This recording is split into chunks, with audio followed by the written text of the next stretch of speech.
Yeah. Welcome to tonight's city Oh, council meeting. I can go off now. Microphone. Welcome to tonight's city council meeting. Yay. On this Monday, June 15th, we'll call the meeting to order. And Bob, would you mind leading us in the invocation? And then I think Mary will lead us in the, or Lisa will lead us in the It's the mask. Pledge of Allegiance. Dear Lord, we come to you tonight not only to ask for your blessing and oversight as we conduct the business of the city here, but we also pray for your healing for our nation, for our world. Not only are we facing or continue to face a virus that has attacked all levels of mankind, but we have social issues within our country that we ask for your blessing, that we may work together and achieve positive outcomes through this difficult time. Lord, we also ask for your blessing over our first responders and our healthcare workers. We've watched them work tirelessly to serve us during this COVID outbreak, and we ask that you watch over each and every one of them. As always, please bless our servicemen and women at home and overseas. We ask all of these things of you, Lord, in the name of your Son, Jesus Christ. Amen. Amen. Please join me in the Pledge of Allegiance. I pledge Allegiance to the flag of the United States of America and to the republic for which it stands, one nation, under God, indivisible, with liberty and justice for all. Thank you, Bob. Thank you, Lisa.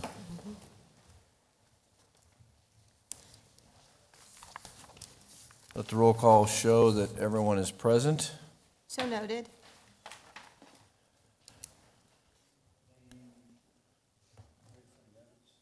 Ready for the minutes. Okay.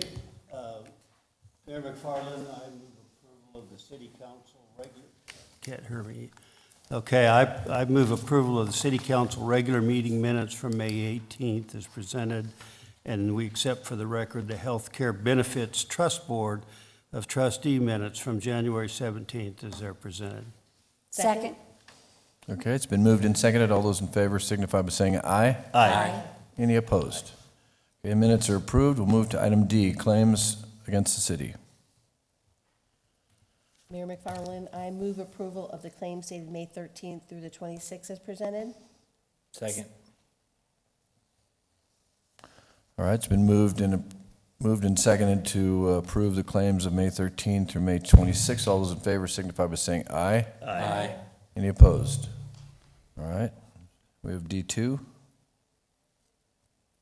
Mayor McFarland, I move approval of the claims dated May 27th through June 9th as presented. Second. All right, it's been moved and seconded. All those in favor signify by saying aye. Aye. Any opposed? Okay, the minutes, or the claims against the city from May 27th to June 9th are approved. Meeting agenda approval for tonight. Mr. Range, any changes from staff? Mr. Mayor, members of the council, we do not have any changes to the agenda, but I do want to let the mayor and council know and those residents that are in the attendance today that our live streaming is not functioning correctly. We're not sure if it's a technical issue on our side or if we're experiencing some of the larger broadband network issues, but we are recording the meeting and are hopeful that if individuals would like to review this subsequently in the days to come, that the video will be tied through Swagit, through our company that we use to actually watch the meeting after today. All right, I do want to make a note. I'm going to move item N, which is our reports, to precede the executive session, which is item M. Any other changes? Council have any changes? Okay, seeing none, then I'll entertain a motion to approve our agenda as amended. So move. Second. It's been moved and seconded. All those in favor signify by saying aye. Aye. Anyone opposed? Okay. The agenda is approved. We have no special presentations tonight. And we don't have any call to the public, but I did want to make everyone aware that if you do have a need to speak to the city, please direct it to any one of us. Our emails are available online, so we apologize for not having that call to the public tonight. We're hoping to get back to that, hopefully sometime in July, hoping that we can put a few more people in here and have that call to the public back open. But in light of our current situation, we're going to forego that. All right, so next item is item G, which is consent agenda. All items listed with an asterisk are considered routine matters and will be enacted by one motion and one roll call vote of the council. There'll be no separate discussion of these items unless a council member or member of the public so requests, in which event the item will be removed from the consent agenda and considered in its normal sequence of the agenda. Does anyone have anything you want to remove? Mayor McFarland, I move to accept the consent agenda as presented. Second? Okay, it's been moved and seconded. Gloria, can I get a roll call vote, please? Councilmember Huddleston. Yes. Councilmember McBride. Yes. Councilmember Herman. Yes. Councilmember Cortson. Yes. Councilmember Powell. Yes. Mayor Pro Tem Fitzgibbons. Yes. Mayor McFarland. Yes. All right, we'll move to item I, which is award of contracts, and I-1. Consider resolution 2536. Dwayne, is this one yours?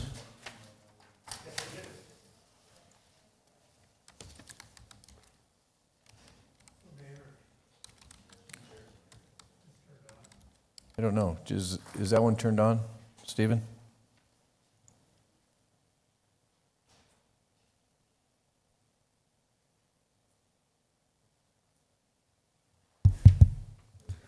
Thank you.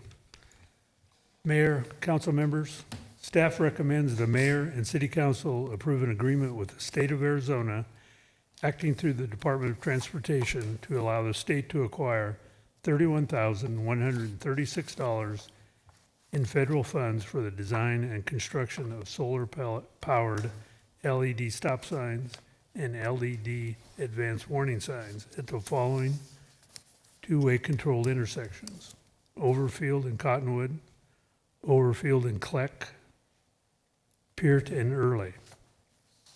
There are no city matching funds required for this, as is 100% federal funds and ADOT funds.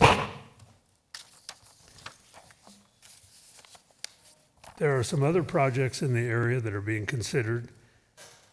These would be the installation of rumble strips, warning of stop signs ahead at Airzola and Early, and Peart and Early. These are not part of the project tonight. I'm just letting you know there's some more stuff in that area. The project was developed through the recently completed Sun Corridor Metropolitan Planning Safety Plan. Safety projects are funded through a competitive process based on the benefit-cost ratio. The benefit-cost ratio is calculated by comparing the total benefits of the project compared with the cost of the project. These improvements resulted in a 50-to-1 benefit-cost ratio. That's a pretty high one. The state will act as a designated agent for the city for the project if the project is approved by the Federal Highway Administration and funds for the project are available. There have been numerous crashes and fatalities in these sections of roadway. Project, as I said earlier, consists of the installation of upgraded stop sign and advanced stop-ahead warning signs with solar-powered LED stop signs. What those are stop signs with flashing LED lights around the outside of the light. Same with the advanced warning signs. So any questions? Mr. Powell? I was just concerned, are those are day and night light ups? Yes, they're solar powered and there's a battery they'll be able to run at night. Okay, it does or doesn't at night? It does at night. Okay, but not in the daytime? No, it's all 24 hours. Okay, that's what I was asking. At day, it works all the whole time and depends on the solar generation power. We have a similar one on a no passing sign on Maricopa Casa Grande Highway, Okay. and it works 24 hours a day. Mary? I like seeing this because it's a big safety. I drive that area a lot. I was just wondering, is it Cluck Road? Well, one side it's Kleck and the other side it's Cortson, Okay. so Just wondered. I saw Cluck and I just kind of wondered, because isn't Cluck on the Coolidge side? I thought you might ask that, so. You set me up, didn't you? I would have said Kleck and Cortson if I was doing the Okay. IGA and stuff, but still the same road. Yeah, because my understanding always was that at Coolidge, once it hits Coolidge city limits, it's Cluck, and then, But it actually works, I think, on the other side of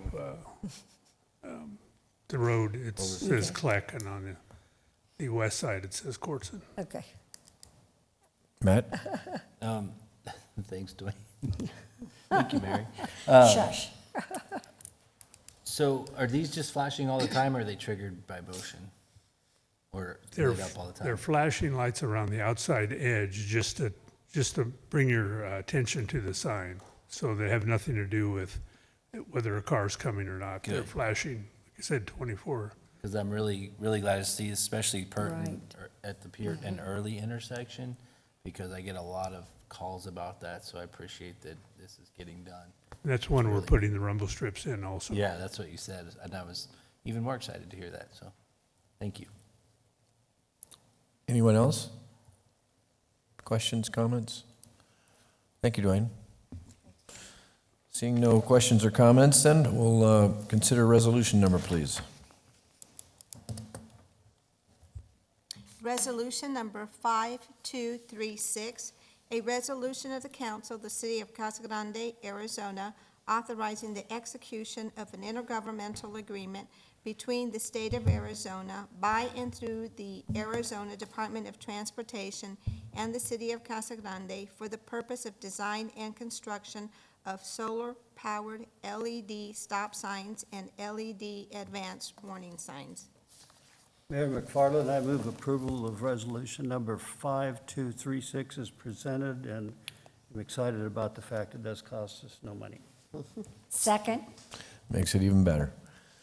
All right, it's been moved and seconded. Can I get a roll call vote, please? Gloria? Councilmember Huddleston. Yes. Councilmember McBride. Yes. Councilmember Herman. Yes. Councilmember Cortson. Yes.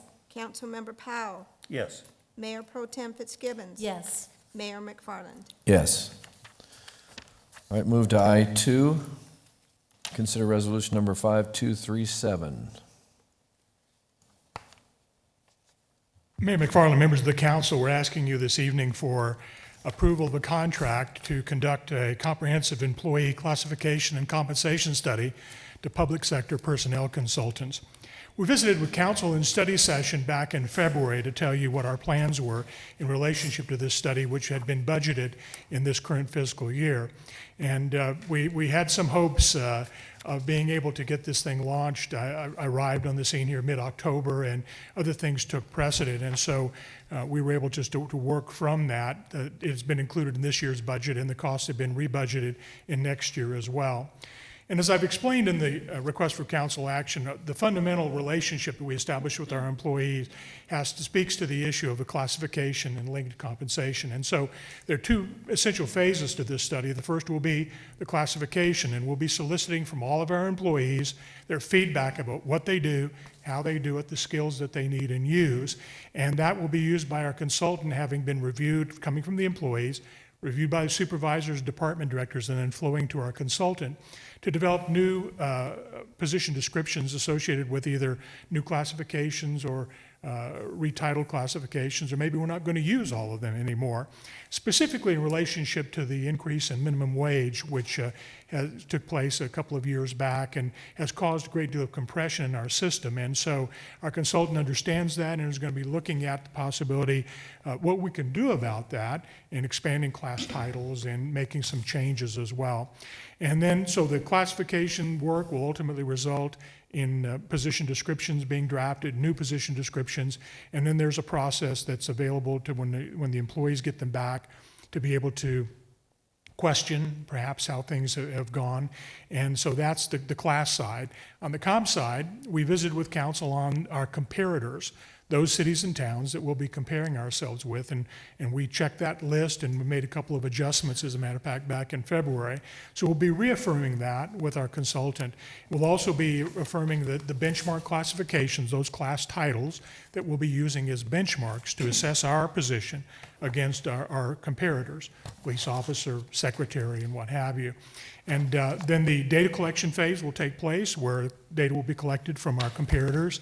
We'll be looking at midpoint against midpoint to make sure that the width of the range that our comparators may have doesn't matter. And then there'll be recommendations brought forward to assign the classifications that are established to ranges in our pay plan. We're also going to be asking our consultant to look very carefully at the structure of our pay plan. We've historically had steps or half steps, ranges, and then steps. And we're going to be asking our consultant to look carefully at whether an open range might make more sense for us and provide more flexibility to us. And then one additional item that the council brought forward that I've included in the RFP is we'll be asking the consultant to benchmark our benefits against our comparators as well. This isn't a full-blown benefit study, but it will give us an idea of how we compare with our comparators. Public sector has done a lot of work. They've worked with us in the past here in the Casa Grande, also with our neighbors in Coolidge and Florence and Eloy, and done some work recently even with the city of Scottsdale. Lots of Arizona work. They're on Rio Salado Parkway up in Tempe. They're close by, and they understand what's going on in our state, particularly when we talk about issues like compression and the minimum wage. The base bid was $44,000. And there's an additional $5,000 built into this that take care of any appeals or what's called desk audits in relationship to having them to revisit the information that's been brought forward from our employees to verify that, and perhaps maybe need to meet with those employees that do that. We talked about meeting with our employee engagement group along the way, and we plan to do that. And you affirm that as well, to making sure that that's just another link to what's going on. It's going to be a challenge for us because we can't have general employee meetings. And so we're working through that. In our launch meeting, we'll be talking with our consultant carefully about that. We think that we're going to be able to bring our supervisory employees together, and they'll be the important link between our employees and the work that the consultant is doing. And between us and the supervisors, we hope we can answer all the questions and help our employees understand their role in the study on the classification side. All of that, we hope, will wrap up into a draft work product, and we'll be looking at that and dealing with our executive leadership team on that. We're still aiming to be able to have this all wrapped up in the fall. And as we explained to you previously, right now, the budget authority for a guess at what implementation costs might be to implement the results of the study on January 1st, at least at this point in time, are in the tentative budget. But we know that a lot of the elements that are a lot of balls in the air right now, we don't know. So we may have to delay that to July 1st of next year, or even a little bit longer. But we still have hopes, I think, and the way things are going down, and we'll not know the exact number until we get through this study. So we're still hoping that we can implement this study on January 1st and be in really good position and be solid in how we're competing with the workplace out there, the marketplace, our workplace. So with that, I'm glad to answer any questions any of you might have. Mary? Just clarification, you're saying implement by January. Implement to me says that you'll put it into action, but we wouldn't really do that until July, correct? The fact of the matter is that our plan was, when I talk about implementation, I'm meeting the results of adjustments. So let's say that there's a particular classification that's found to be 5% off of the market, midpoint to midpoint, against the average of our comparators. What we would be doing is making the adjustment of 5% for that classification to a different salary range higher. So implementation means that adjustment. And as I explained in February, our system provides for what we call range positional ownership of our employees. This is market and this is merit. So our employees have moved through the pay range, or are moving through the pay range based on the annual performance evaluation. And they've achieved, or they've earned the step they're in, step 7, step 8, what have you. So what we don't want to do is recognize that we're off the market and then move them back down. We're going to give them possession of the position that they are in the range. So that's why there's dollars associated with implementation. I think I'm still, so will they be receiving more in January? Will there be an increase in salary if that's how it comes out? Right now, our merit program, as you know, is budgeted in the budget. So Right. it's associated with that. This is separate from that, okay? And so if we had an employee, a secretary, for example, that was in the pay range at step 5, and the secretary classification was moved 5%, that employee would maintain that ownership and receive an adjustment based on that recommendation.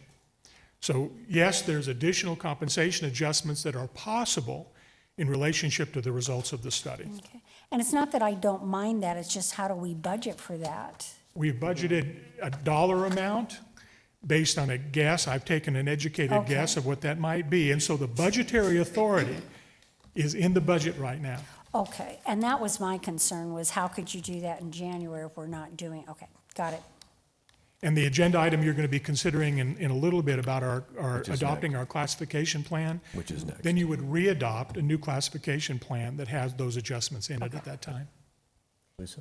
And, no, I appreciate you giving us that timeline, because my concern with going ahead with this was the budget, because we still don't know where we are with everything going on with COVID. So, I appreciate that we might bump it back, because we just don't know if that dollar amount was gonna be adequate. But you talked about, possible adjustments. So the study comes back and reclassifies, or, a certain group. But we still can make that determination if if they come back and say we recommend, do we have to go with that recommendation, or can we still evaluate, or is it, once they make this recommendation, we need to go along with it? That's my fear, is because what if that dollar amount is some outrageous amount and we just can't do it? Or If we you- just if you're disagree speaking- with the amount. Right, If you're speaking of we being the city. the city, Yes, the city. we will have active participation in the process, because not only is the market critical, but the other critical element is what we call internal relationships. So you can't take raw market data and put it into our system without considering the relationships between classifications. We have class families, police officer, police corporal, sergeant, what have you. And then we also have relationship issues. So we have, what a supervisor's making and somebody else. So all of those elements are looked at very, very carefully, and there's standards that will be established on relationships. But that's one of the careful things we make sure our employees understand, is just because the data says it's that far off, doesn't necessarily mean it's going to happen that way, because you've got to interpret the data. And that's what our consultant is charged with doing in consultation with staff. Okay. And Scott, you've been here a long time, you've been in another city. Do you think that we're going to be that far off in many? I know it's hard to say right now, but do you really expect it to be, they're considerably higher, or not higher, but far off, I guess I should say? And when we talked in February, and then when we talked at the strategic planning session, I kind of hinted to council that I've done some work. I pulled the curtain back a little bit. And so to the extent that the data is available through the annual League of Cities and Towns Salary and Benefit Survey, I pulled down a number of benchmark classifications that represent a good percentage of our employees, to kind of get a feel for where we're going to be. And I believe at this point in time, maybe a little optimistic, but I believe that we're not going to be all that far off across the board. There's, in some of our executive and professional level positions, it's not unusual for us to be off the market, but I think we're going to be a lot closer. And so no city employee should listen to my presentation and think, got a raise coming up, because we don't know. That may be, but the issue here is not specific individual employees, but the system in relationship to our market. Okay, thank you. Matt? And I like the part about the employee engagement group. I think that's gonna be key too, and that way, not just the supervisory group, because I want the whole staff and all the employees to see that they're valued and that their input is valued. And I know it's tough right now to get a big group of people together. And also, can you talk a little bit, you hit on the benefits study, and you said it's not a full-blown benefits analysis, but that is being taken into consideration as part of this package? It is, and we discussed that back in February, and council brought it up. The idea is that total compensation is not just pay, but it's also benefits. And so we'll be asking our consultant to glean that information from our comparators as it relates to vacation, sick, or PTO, holidays, kinds of benefits in relationship to health and dental and what have you, uniform allowances in the protective services and what have you. So they'll be benchmarking that, and we'll get an idea of I think you all get a copy of that study annually, and you kind of take a look. And we're pretty much right in there. Most all cities and towns are essentially the same. We get into a little difference in relationship to how much we pay of employee share of health coverage and of dependent coverage and what have you. And we're doing, as you know, we're doing better this next year, thankfully, than we've been doing. So we'll be looking at that, and that'll be a section in the study. And then also, we're talking about this, the classification plan tonight, and you said we'll be doing a new one after this, or could possibly be doing a new one after this study. Is that what would trigger the pay adjustment, or is it still just up to management? The fact of the matter is that it's important that in some process that the council sees what this looks like and approves it. And so I'll be talking to you in just a few minutes about asking to adopt the classification plan for 2021. And that's the document that includes all of our classifications, the assigned pay range, whether they're classified or unclassified, and exempt or non-exempt. So that's a document that we'll be bringing to council each year as a part of, and we did that historically, as a part of implementation of the update of our pay plan every year. Thank you. Donna? Just to reiterate, and I do, like Matt, appreciate, and I think I mentioned this last time, about the employee engagement group. I think that that's going to be really important, because the challenge, though, I think that I give to you and the management team is that the message is only as good as the supervisors who provide it. And I think it is going to be really important for our employees to have a clear understanding of the purpose. And having gone through that at a county level, I can tell you, the heartache that some of the employees, because no matter how much or how we tried to get it across, everybody thought they were getting a raise. And it is very complex. Yeah. And so I just really challenge our management team to make sure that supervisors provide this same foundation message, to the employees as we go forward and what they can expect. So, thank you. Mr. Powell? What is the nature of the audits that are suggested there? The nature of what, Dick? I'm sorry? The audit? Audits, let me pull this off so you can hear me. Looking there, they talk about charging more for audits. What is the nature of the audits they would be doing for us? Once we get through the solicitation of the feedback from our employees to start with, and it goes to our supervisors and department directors, then it ends up in a draft. We always want to give our employees an opportunity to say, I think you've missed something here. And that's a real challenge, because a position description simply tries to capture the essential functions, not every duty. So they may come back, I think you've missed something here, or I think my classification may not be right. Okay. And we give them that opportunity, and so they can, I hesitate to say appeal, but that's essentially what it is to raise those concerns, and then the consultant then is able to do what's called either desk audit or communicate with the employee to try to get the specifics of what do you think is missing or what do you think is not here. And because we don't know, I can't imagine that we'll have 50, but because we don't know that, that's why that's a built-in. So that's what the audit or the desk audit is. Thank you. Bob? Scott, I don't know if I'm remembering this correctly or not, but is there an item called the trending factor that's added into this at the end, or? Historically, our system included a trend factor annually in the update. So this study itself will not necessarily speak to that in relationship to bringing forward recommendations. Okay.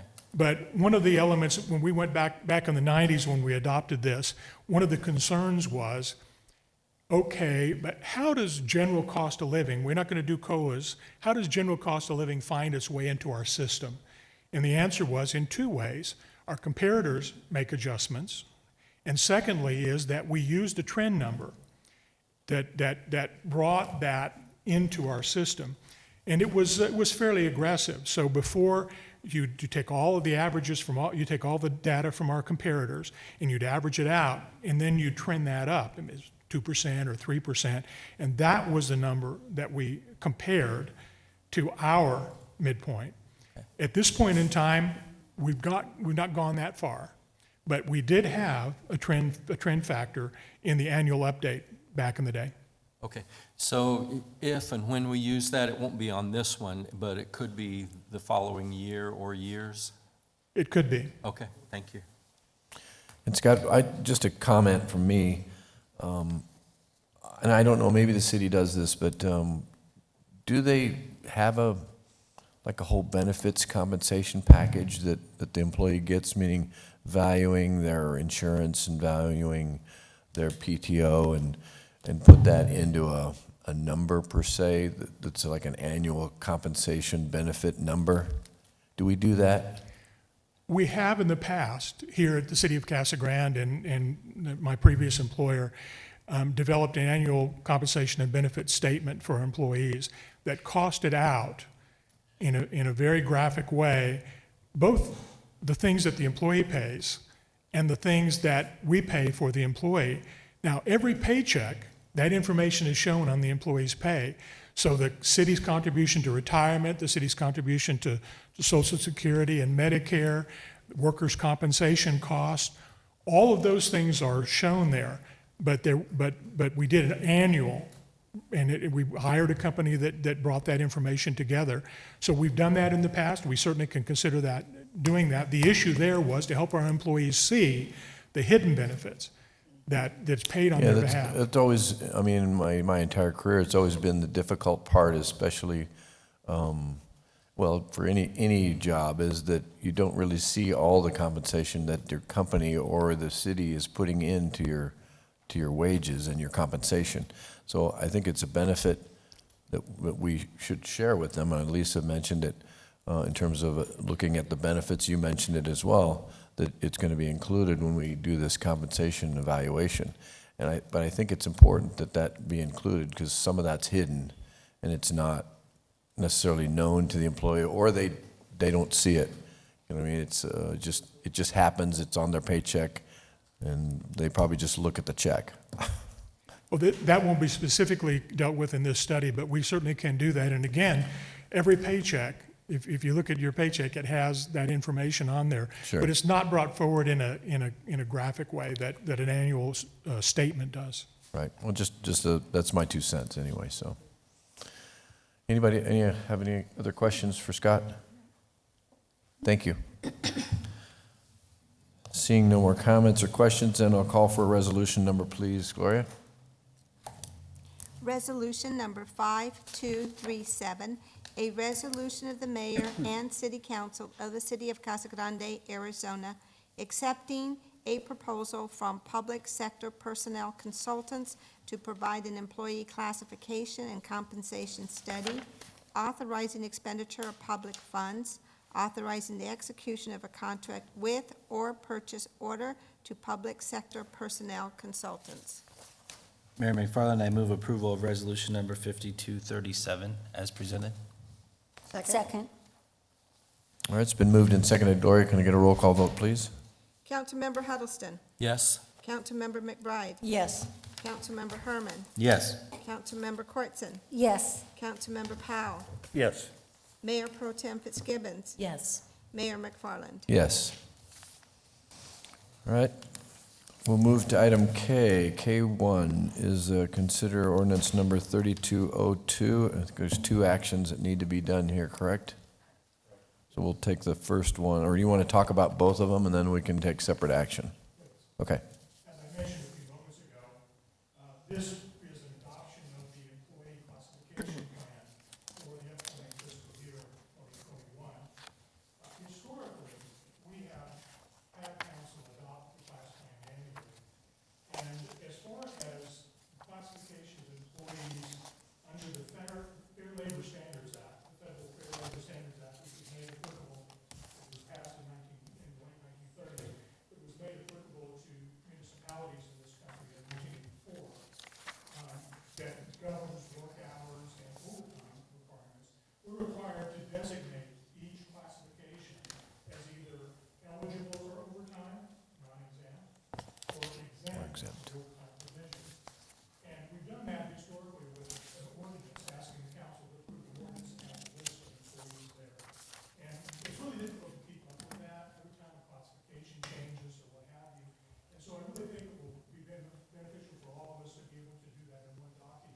before had been used to designate position classifications as exempt and non-exempt under FLSA, to move those off the table, and then secondarily to adopt the employee classification plan for fiscal 2021, which includes classification, the salary range assignment, whether it's exempt or non-exempt under the Fair Labor Standards Act, and then additionally, whether it's classified or unclassified. In our city, those are definitions are included in our personnel policy. And classified employees have all rights, if you will. Sometimes they're called merit system rights. And those that are unclassified are totally at will.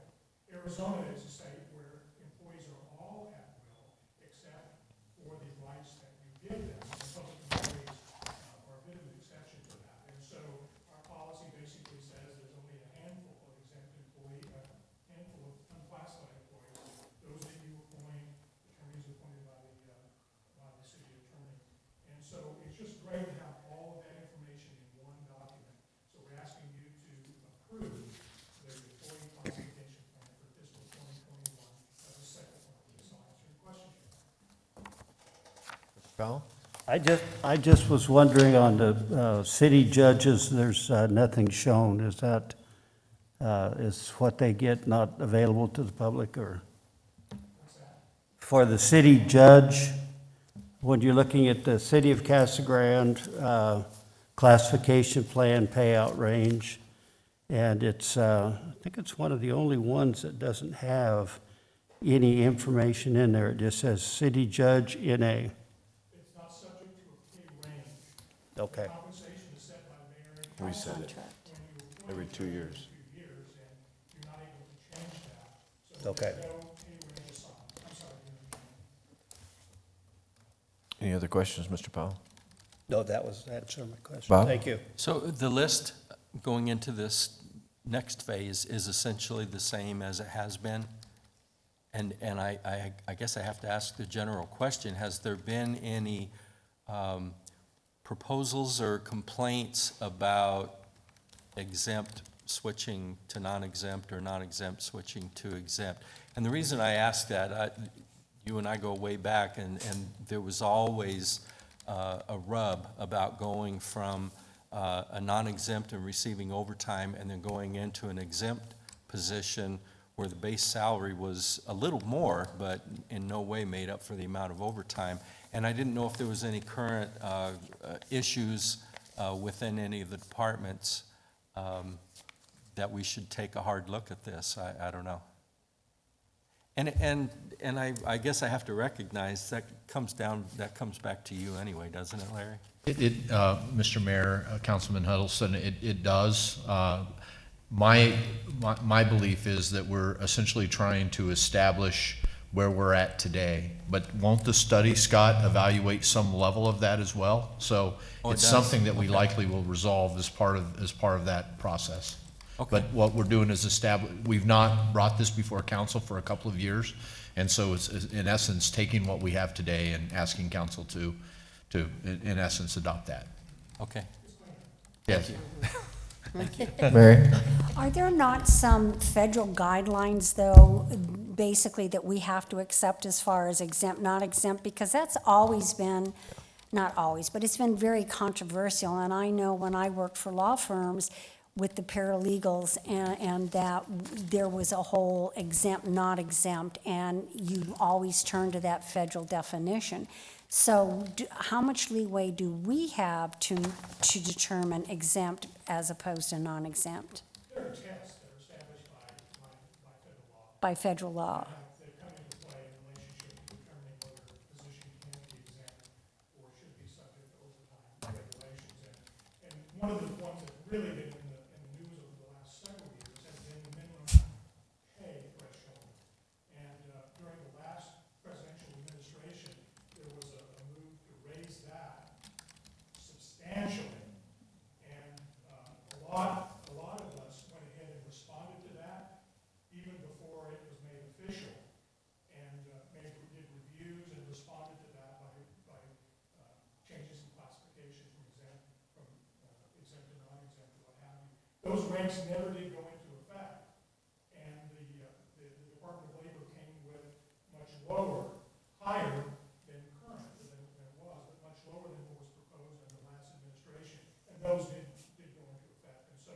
The Okay. salary test is usually not a problem, but there's other tests that are a problem. And that's where I was going as far as, are you under supervision? Do you work independently?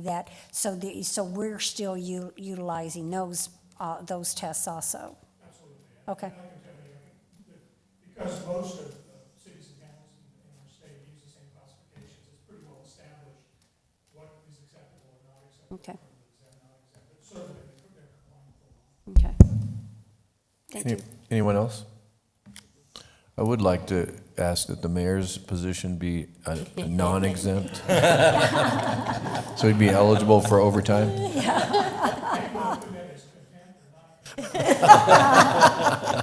We don't have enough in the budget for all of your overtime lately. All right, thank you, Scott. All right, so we have two actions here. One is the consider ordinance number 3202. Gloria? Ordinance number 3202, an ordinance of the council of the city of Casa Grande, Arizona, repealing prior ordinances 1062.17, 2827, and 2899, and providing for adoption by motion of the annual position classification plan for the city. Mayor, oh, go ahead. Mayor McFarland, I move for the passage of ordinance number 3202 as presented. Second. All right, it's been moved and seconded. Gloria, can I get a roll call on the ordinance number, please? Councilmember Huddleston. Yes. Councilmember McBride. Yes. Councilmember Herman. Yes. Councilmember Cortson. Yes. Councilmember Powell. Yes. Mayor Pro Tem Fitzgibbons. Yes. Mayor McFarland. Yes. All right, and the second action on this is we need to consider and have somebody make a motion to consider the City of Casa Grande full year 2020-21 position classification plan. So move. Second? All right, it's been moved and seconded. Gloria, can I get a roll call vote, please? Councilmember Huddleston. Yes. Councilmember McBride. Yes. Councilmember Herman. Yes. Councilmember Cortson. Yes. Councilmember Powell. Yes. Mayor Pro Tem Fitzgibbons. Yes. Mayor McFarland. Yes. All right, thank you, everybody. K2, consider resolution number 5239. Good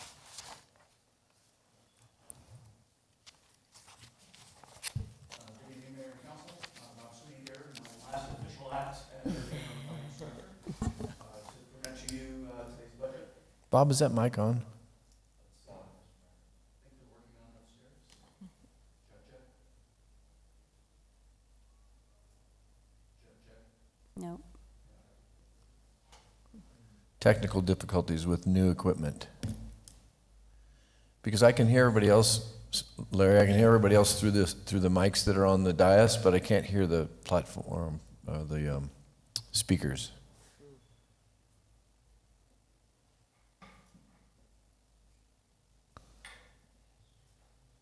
Is our battery dead, maybe? No.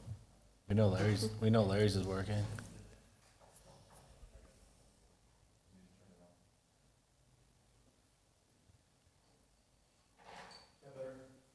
Not yet. Not yet. There it is. I see the light now. There you go. I That's see the better. light. That's better. Thank you. We've got a presentation. We're pulling it up for you. So, Mayor and members of the council, I have the pleasure to present to you the tentative 2021 budget for your approval today. This includes some of the highlights that we'll go over today, but it is a culmination of a number of months and also feeds upon the budget workshop that we went through in May. Today's action in front of you is to not only adopt the resolution for the tentative budget, but also set forth the calendar action items that are required by state statute, as well as appoint the chief fiscal officer that's also required by state statutes. So just a reminder to the mayor and the council, but probably more specifically for the members of the community, that when we build the budget, it is not based upon just what staff wants. It all goes back to the mission and vision and strategic plan of the organization. We take that very seriously to link back any particular new budget request or new capital project, that we go back and make sure we have that alignment. What we have in front of you today is a budget process that started in about January, went through a very detailed review with the department heads, with the city management, and with the staff to make sure that we did a very thorough line item review, because we knew this would be a challenging fiscal year coming up in 2021, given the economics in front of us. So there are a couple of changes from the May 20th workshop, which we'll go through as we look at some of the highlights. So the proposed budget in front of you today has a tentative budget amount of just less than $205 million. This includes all the budgetary transfers between funds. You heard from our external auditor today where they did a review of our expenditure limitation for fiscal 19, and we're well within that. This budget, even though it's 204, we are well within the 238 million as the expenditure limitation, and it would be much less than the 204 as there are certain exceptions to those expenditure limitations.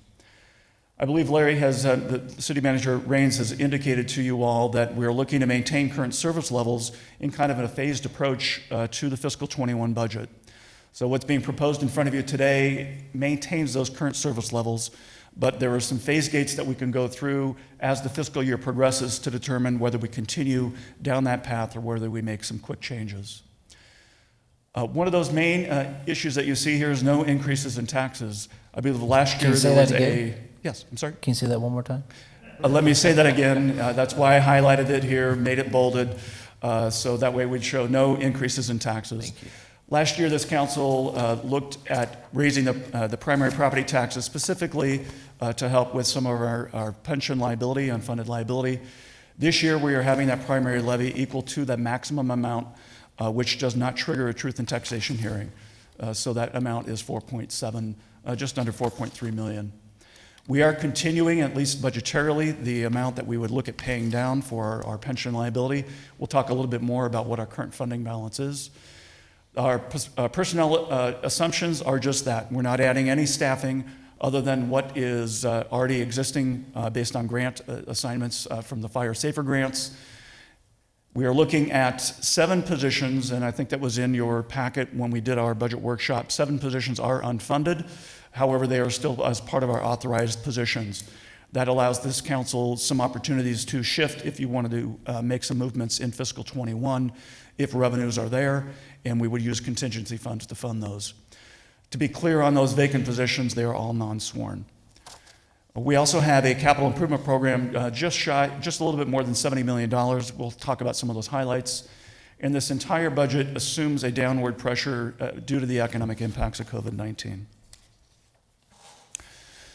Up on this slide, you'll see in the very top right-hand corner, Schedule A. These all relate to the schedules that were included in our packet, and these also reference the state schedules A through G that are necessary for placement on our website and moving forward to the public. This is a very busy, detailed thing, but what I want you to focus on is that lower right-hand corner. That's where we're saying what our maximum expenditure is. Just less than $205 million across all funds and all sources of revenue. When we start looking at our budget over a 7-year period of time, you can see there's been some growth, a little bit of up and down, and into the fiscal 21, it's significantly higher, and that's for the reason of one particular capital improvement program, the widening of Thornton Road. That's about a $36 million add, which is why we're showing that going up quite dramatically. Again, that's comparative to the far right column, which is the expenditure limitation. We're well within that number. As we put our budget together, we have to determine from where are we going to receive these funds before we can determine how we're going to spend them. So we look at our resources that are available in all of our different funding sources. From general fund, which that goes to pay for general government, our public safety personnel costs, a lot of our community services that happens out of that general fund, which those resources available is about 20%. And when we say resources available, it doesn't necessarily mean just revenue. It also includes fund balance. And if we had to leave some of our fund balance in a reserve for purposes of our debt service, those are excluded from that amount. So you can see the largest portion of that is our capital construction or our capital projects fund, just shy of $90 million. About 31% of our available funds. Getting into the detail of those available funds, it's important to know what's the difference between fund balance and what we plan on bringing in the current year. So focusing on the general fund on that far left, we can see about 57% of available resources for the general fund will be coming from operating revenues in fiscal '21. Overall, we're anticipating our available resources of about $287 million. So if we go back to that first circled number or oval number of 205, we are well within our available resources. When we start looking at our operating revenues versus the expenditures, in some cases, we may have our expenditures outpacing certain revenues. And in the case of fiscal '21, that is the case for the general fund as well as capital projects funds. When we maybe focus first on the capital project funds, that kind of makes sense. We're banking money over time to pay for some very large capital infrastructure that needs to happen in that particular year. So you bank those dollars over the period of time, and then you have those large projects. So in this case, as I mentioned before, Thornton Road, $36 million. We are dipping into those capital project fund reserves, if you will, in order to make those projects happen. Same thing on the general fund side. We are dipping into our fund balance ever so slightly, at least budgetarily. Again, it doesn't mean we will spend those dollars as we go through those phase gates with city management and the city council as the fiscal year progresses. If we see revenues not coming in, we can pivot quickly in order not to spend those funds to ensure we don't jeopardize any of our fund balance. Looking specifically at the revenue sources, overall, all of our revenues across all funds is going to be just shy of $130 million, and the vast majority of that comes into our general fund. That's about 39% of all of those funds comes into the general fund on an annualized basis. When we start talking about the general fund, it's important to understand what are the sources of those funds. I was here in February talking to the Leadership Academy about where our general funds come from and letting them know 50% or more comes from our local sales. Everything we do here, everything we buy here, everything that the citizens do here comes back to us in order to supply our personnel services to you, our public safety services to you. So it's very important to shop local. So just like I said, no tax increases, I will say, please shop local. I'll repeat that for you, Councilman Herman. Thank you. We also have our second largest component is what we call intergovernmental. Those are some of the state shared revenues. This does not include the highway user revenue funds, as those are specific for our capital projects for roads. So when you look at those two bar charts or those two columns here, they follow the same economic cycle. They're all sales-based or they're income-based. So we want to make sure as we're doing our forecast, as we look at what's happening with the economy due to COVID, we took those numbers down considerably to anticipate that this will be a difficult year. This chart shows you the difference between the two. The column on the left of fiscal '20 is what we budgeted, fiscal '21 to the right. So just on our local sales taxes, those that we generate locally here, our retail sales, our construction contracting, hotel, motel, restaurant, bar, we're anticipating that going down by about 3% or so. It really doesn't tell the whole story, however. Our revenues were coming in much higher than we had anticipated in fiscal '20. So when you start looking at the delta between what we are experiencing versus what we expect next year, that reduction is quite large. We looked at our state shared revenues. That was the information we got from the League of Arizona Cities and Towns. We adjusted those downward based upon the unknowns of what a special legislative session might happen and bring upon. The one item that you see in front of you here that is a known number because the Department of Revenue has already taken it down, and that is the state shared sales tax. So they have already made that reduction known to the communities, and we've referenced that here. So there's been a little bit of an uptick of the income tax based upon what the state was receiving up to this point. If we left that number alone based on the estimates from Department of Revenue, we would be showing a much larger growth rate. So we did take that down, not understanding what a potential special session might do to those revenue streams. Going on to other general taxation or general fund taxation that's not part of local sales. First part of that is looking at our property tax or primary property tax. This is showing you in the community what has happened over the last 3 fiscal years, what we're proposing for next year in regards to our combined property tax rate.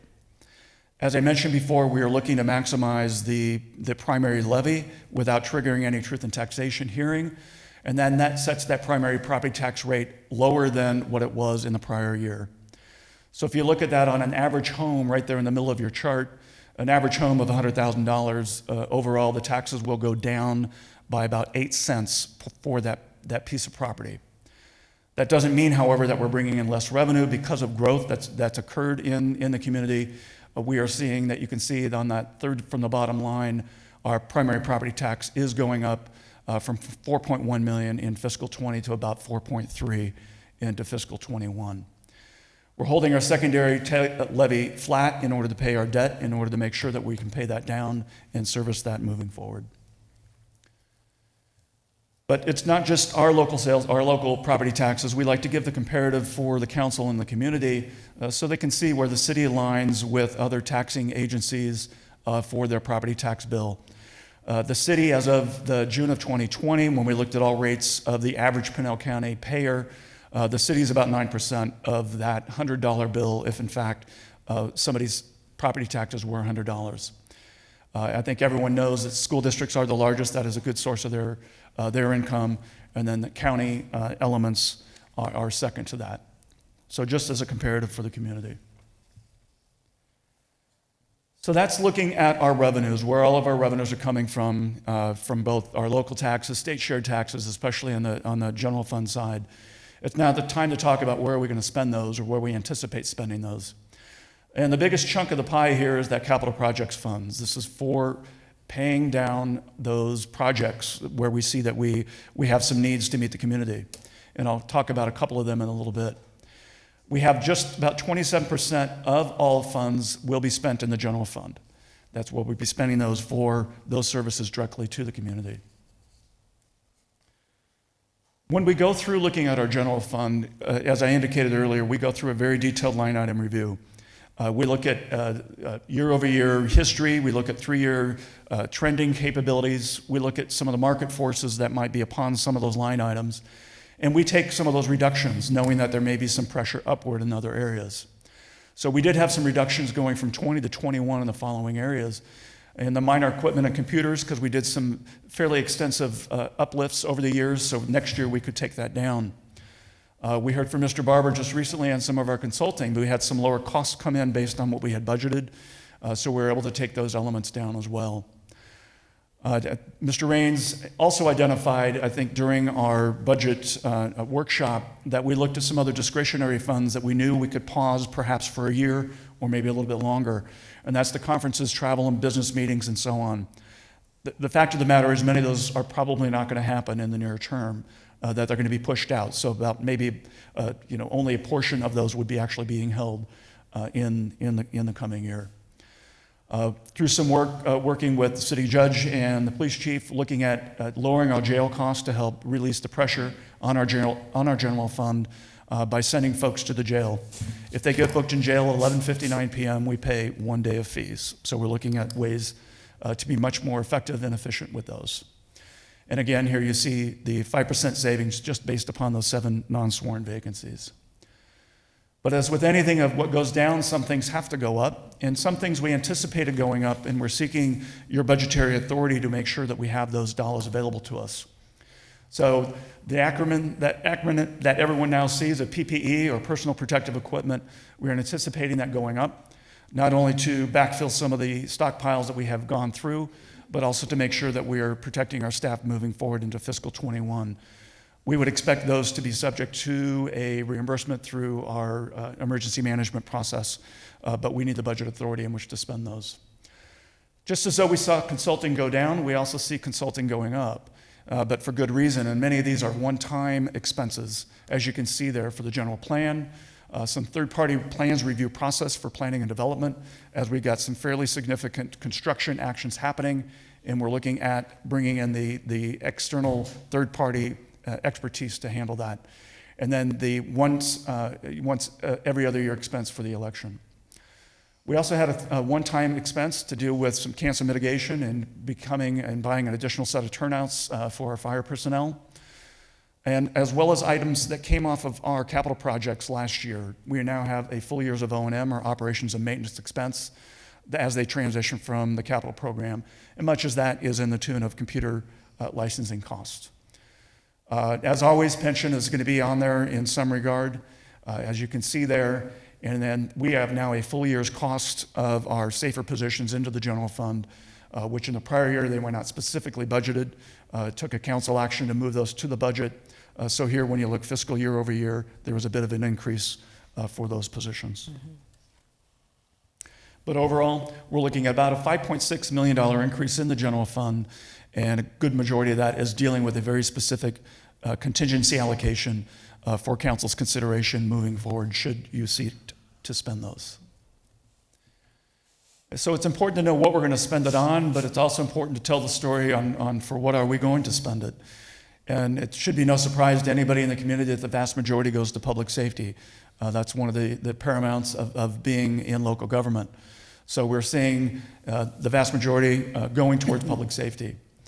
General government is the next, so that's paying for the folks in finance, that's paying for the folks that are in clerk and legal and city management, but it also includes some citywide expenses that really are non-departmental, our payment Department of Revenue for their ability to process our taxes and other things. So that doesn't necessarily mean it's just for general government.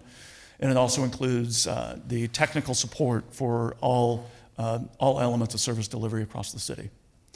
As you can see there, then it kind of rounds out community services, and then you see our contingency allocation.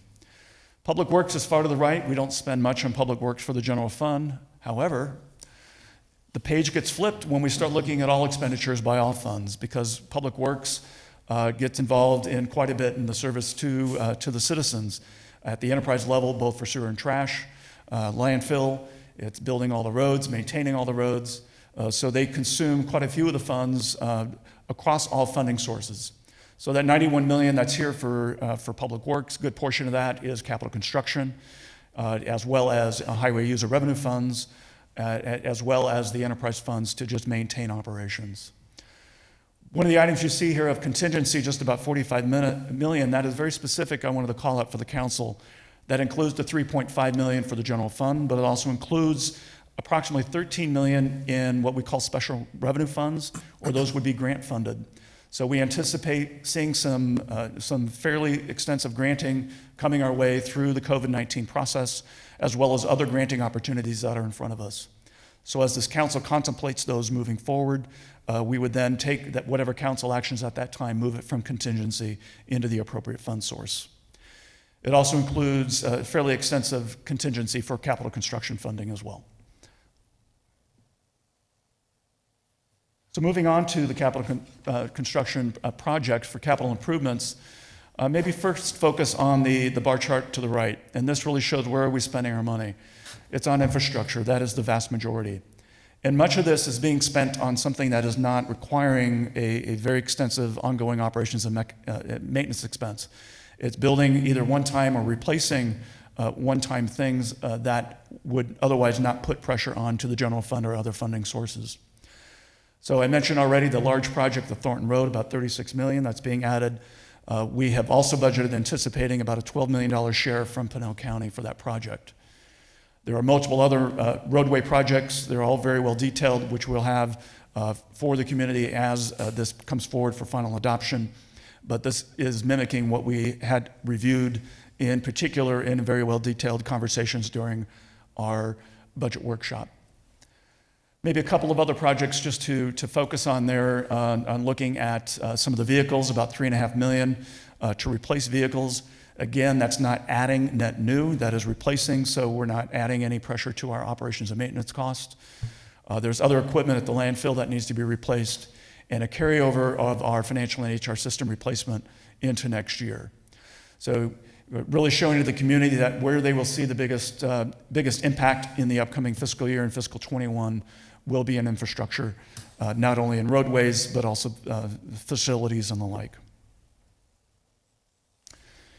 So we already heard from Mr. Barber in regards to positions on some of the studies we're going to be doing next year. And I just wanted to show this, that we are not adding anything into the budget as far as authorized positions, except for those 10 that were already authorized by council. It shows as an add because of what was adopted last year at this time. So we are now showing that increase of 10. Going through on public safety, and on our pension costs, both public safety as well as ASRS, Arizona State Retirement System. Talking first about what is our funding status, and I do have one little minor correction on here. I left last year's rate in there for fire. It's actually 54.9. So if you pulled up your presentation from our budget workshop, you'll see that it would be 54.9. So that obviously went from 52.7 up to the 54.9 funded position. However, these numbers do not include that payment of $782,000 that the council adopted last year, as those are audited figures from the end of the prior year. We can see that our contribution of pension costs are going up, in those basis points at about 7.5% for police and just under 1% for fire, which there then you can see the net impact of that. We did, however, have, by looking into the budget system itself, we had an older rate from fiscal 19 in there for both police and fire.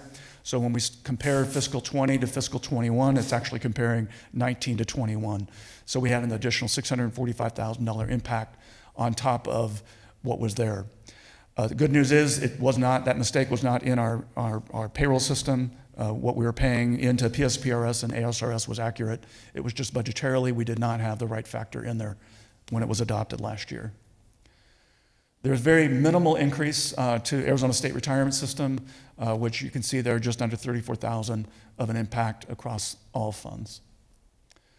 So when we start looking at the merit step that we've included in here, as we indicated early on, that this budget does not assume any changes to services, and it was preserving the merit step increases for consideration, so that way that as in there, if council so chooses to move it forward.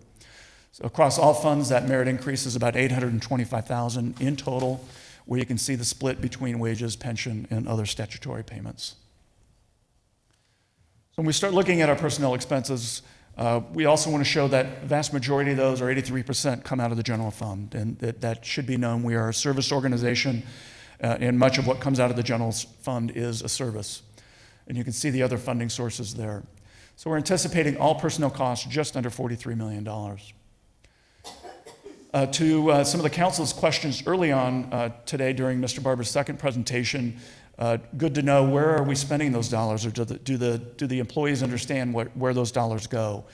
So I think this helps answer that in total, where we've got about 65% goes to wages and salaries. That's what goes into the employee's pocket, as well as those retirement costs, what we're paying on their behalf moving forward. This is not including their portion. This is the city's portion for those employees. Roughly $4 million, or 9% of total personnel expenses, goes to pay their health care, not their portion of health care, but the city's portion. And then another 6%, or $2.7 million, goes to pay for other statutory items. No idea what that was. Mayor and Council, moving forward, what's part of your resolution are these key dates exclusive of today's action that would be necessary in order to meet the state statutory requirements, as well as any ordinance and city and charter code requirements to adopt the budget, adopt a tax levy. We also, in today's resolution in front of you today for consideration, the state statutes also require that we designate a chief fiscal officer. That chief fiscal officer is then necessary to submit on behalf of this organization that expenditure limitation report, sign off onto it, and attest to the fact that it is accurate. And the action in front of you today would be seeking to appoint our new finance director. So Mayor, members of the council, it's staff's recommendation that you adopt Resolution 5329 to do the following items, which is to adopt the fiscal year 2021 tentative budget per the attached schedules. What this will do is set the high water mark that we cannot go over. If this council so chooses before final adoption, you can take that amount lower, but you cannot raise it. It would also direct staff to publish those required notices, to do those tax hearings and levy notices, authorize the action for contingency expenditures, which then would require us to come back to you for those approval for those appropriations and for expense, and then finally to appoint the chief fiscal officer as required by state statutes. That's the end of the staff's presentation. All right. Does anybody have any questions? We've spent a whole day on this already once. Bob? I have two questions. This first one may be for Larry, but what are the unfunded full-time employees, the 7 unfunded ones? I know a couple of them, and we'll Yes. get with you. So there are 2 within the finance department. One is our business integration manager. The other is a grant coordinator role. That was also funded last year, but were authorized but unfunded. I think there's other administrative positions throughout the city. I know that was in our workshop documentation. I'm sorry I did not bring here with you, but we can send that note out to the council to inform you what those 7 positions are. Again, they are all non-sworn. Okay. And the other question, do impact fees make their way into the budget? I didn't see them listed anywhere. I don't know if we maintain a balance of funds. I know we can use those if and when a project is appropriate for their use, but do they need to be shown in the budget at all? Yes, Mayor, members of the council, absolutely. So they are there. Each individual development impact fee is identified and kept in a separate fund. They do, however, roll up to one of these larger fund sources that you see here for purposes of capital construction. So it all kind of rolls up into the capital construction fund for our purposes to spend. Okay. But when we present to you the entire budget, you will see those detailed out. What you see in front of you here today is what is required by statute, that every community in the state of Arizona must communicate out to the community. But we can show you what those specific development impact fee areas are, both the revenues and the anticipated expenses for them. Okay. All right. Thank you. Lisa? Excuse me.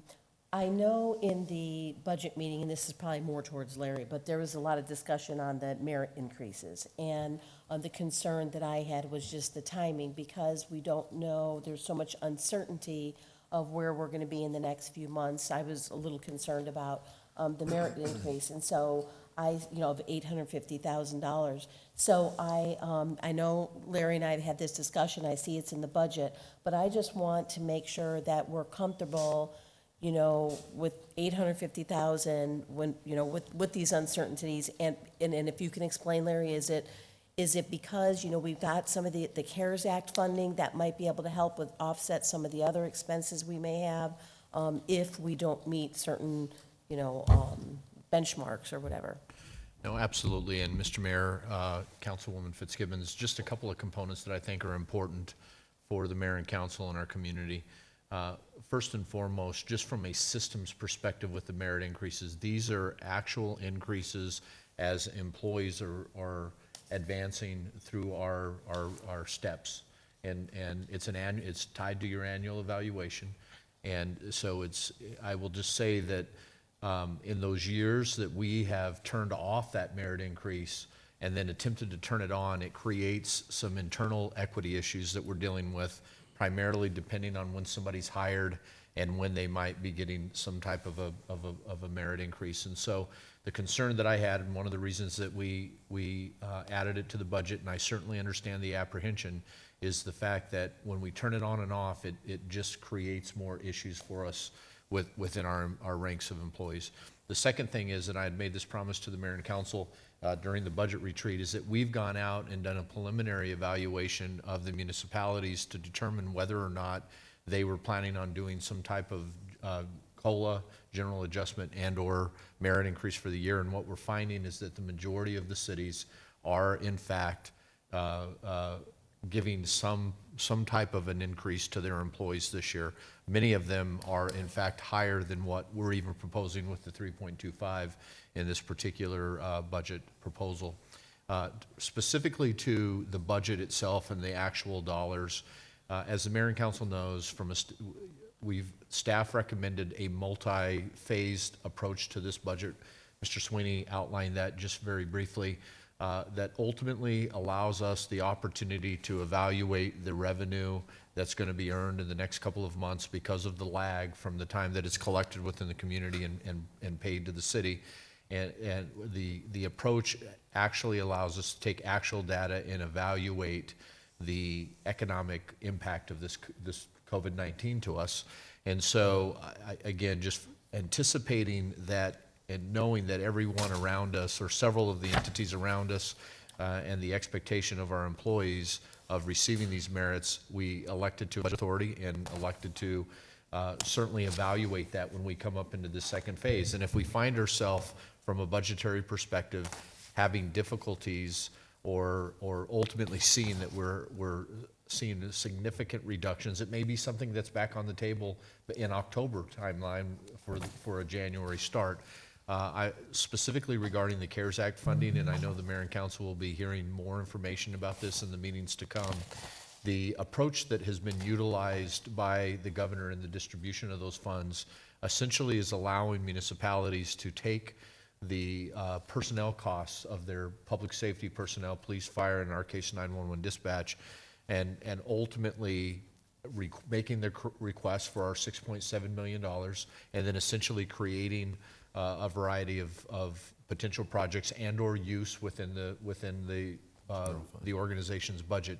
As Mr. Sweeney's pointed out, we have budgeted the $6.7 million as part of this budget, and we will be evaluating the use of those funds, one, distributing them to the community, and potentially evaluating whether or not any of that money needs to remain within the city coffers as well. Again, that'll be something that the mayor and council will consider in the future. But I think what has given me a bit of comfort is, and Rob's pointed this out, number one, at least the numbers that we've seen locally to this point have not been to the significant levels that we had anticipated going in, and a part of that is because we were just overperforming in fiscal year 20, so the variance isn't as great. The second is that we're now just starting to get some data in from the state, and the state numbers aren't looking as significant either. And so I know the council's aware of this, that we have a healthy fund balance. We're going to have an excess rollover that we're bringing from fiscal year 20. So all in all, from a staff's recommendation, I felt that it was something that we needed to include in the budget, but certainly continue to evaluate, given the revenue data that will be coming in over the next couple of months. And Larry, if I may, just to add to that, I think the general understanding is that we're going to reevaluate this in October, and this is just giving us budgetary authority. It doesn't mean we have to spend it. Right. It just gives us the authority to do it, and we have to do it now if we're going to do it. Right, and I appreciate, and Larry, and I know you followed up from the budget meeting, because there was discussion from all of us regarding this, so I'm happy to see that you looked at other cities to see if they were going to do it, and just that we're looking ahead. I mean, of course, we want to take care of our employees, and we don't want to get off that cycle and mess it up, in the future, so I understand the importance and keeping our great employees, but of course, because of the climate and everything, the situation we're in, I just wanted to make sure we were looking ahead and if you were comfortable, so, thank you.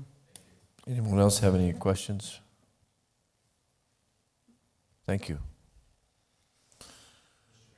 Mr. Mayor, before we move on to an actual motion, I do want to personally thank Rob Sweeney for his time with us. As he said, this is his last meeting. I think his wife is expecting that he get home as quickly as possible tonight, even though we've kept him late. But, and Rob has heard me say this a couple of times, but certainly appreciate all that he's brought to the organization. Absolutely. We obviously got to hear a little bit about the audit tonight.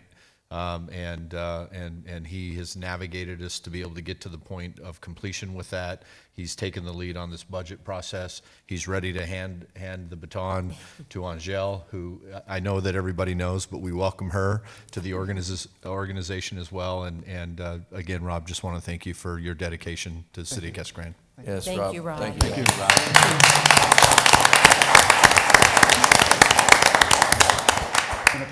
Rob, if you get bored, come around and hang out. I will. I already told Larry there are a couple places I haven't gotten to yet, so I'm going to come back. All right, thank you. And while we're on that subject, Angele, welcome. You're back there. I can't see you because you're on the podium for me. All right, I'll consider resolution number, please, Gloria.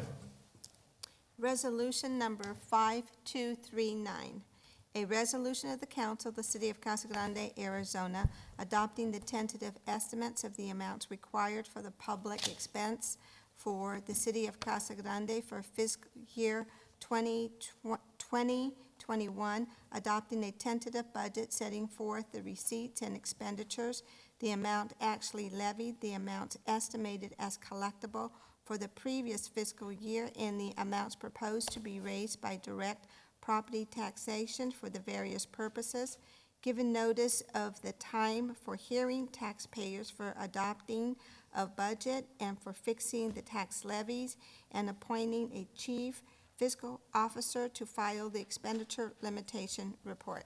Mayor McFarland, I move approval of resolution number 5239 as presented. Second. All right, it's been moved and seconded. Gloria, can I please get a roll call vote? Councilmember Huddleston. Yes. Councilmember McBride. Yes. Councilmember Herman. Yes. Whitson. Yes. Councilmember Powell. Yes. Mayor Pro Tem Fitzgibbons. Yes. Mayor McFarland. Yes. Okay, let's move to item K3. Consider resolution number 2825.183.3.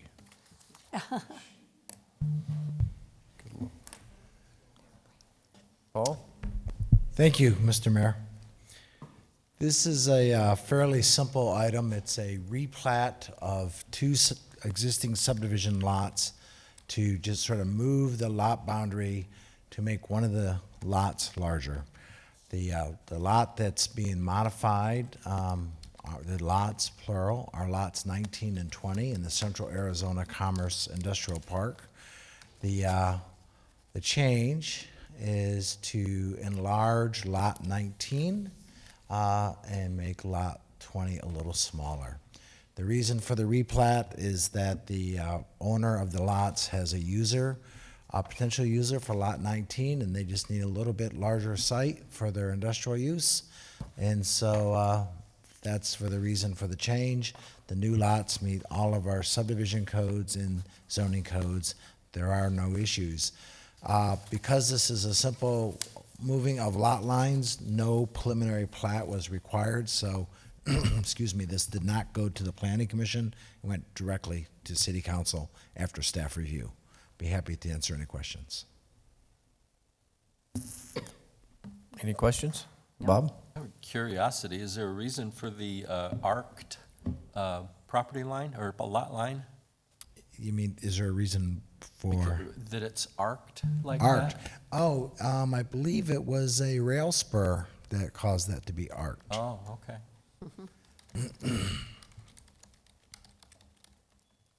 Any other questions? Okay, seeing none. Thank you, Paul. Seeing none, I'll call for a resolution number, please. Resolution number 2825.183.3.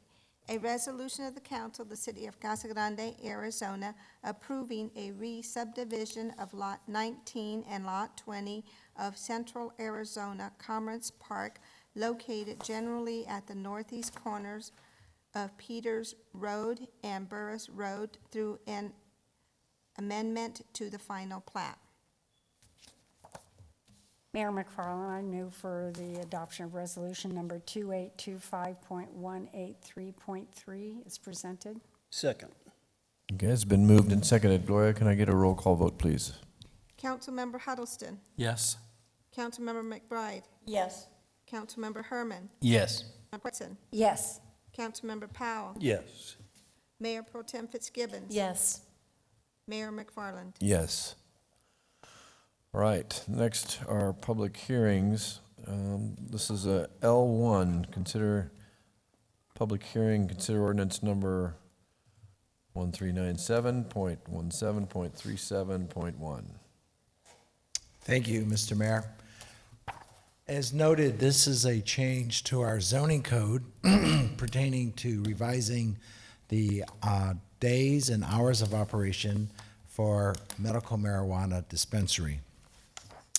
A little bit of background for you. If you recall, when medical marijuana was legalized in Arizona and the dispensaries were allocated throughout the state, Casa Grande was allocated one dispensary, and we had to decide where we thought that should be located within our community. So we undertook a zoning code, a revision, and at that time, City Council made the policy decision that medical marijuana dispensaries should be treated like other medical uses, and directed staff to create a dispensary overlay zone around our other medical uses, including the hospital. And that's what's on your screen right there. The one medical marijuana dispensary was located within that overlay zone. It was located on Salk Drive, and I'm going to show you. Let's see. I'll just back up. Be easier. There you go. So you can see where it's on Salk, Sabin, and the other side street. I think it might be addressed off Sabin, actually. So anyway, you can see where it's located. The owners of the dispensary, they have requested that the city allow a change to the hours and days of operation. Two changes. One, to allow them to be open on Sundays. Currently, they're only allowed to be open by code Monday through Saturday. And then two, that they be allowed to have hours that extend to 10 p.m. versus the existing 7 p.m. I think I've attached a narrative to your agenda packet that explains a little bit of the reasoning for wanting this extension. A couple of things of background information. One, under the Arizona administrative rules, dispensaries are allowed to be open to 10 p.m. They're not mandated to be, but they are allowed to be. And secondly, the reason why we limited them originally to 7 p.m. was under a concern of security for patrons going in and out of the dispensary to make sure that they felt safe and they really weren't leaving in darkness out to the parking lot. The parking lot, we find, is well lit. The dispensary has video cameras and a security guard on site. I've discussed this proposal with the police department. They had no concerns about criminal activity and people getting mugged or robbed in the parking lot. So there really was no concern over that. So staff has no concerns about the change for the hours and days of operation. This did go to the Planning Commission for a public hearing. Planning Commission recommended approval to City Council.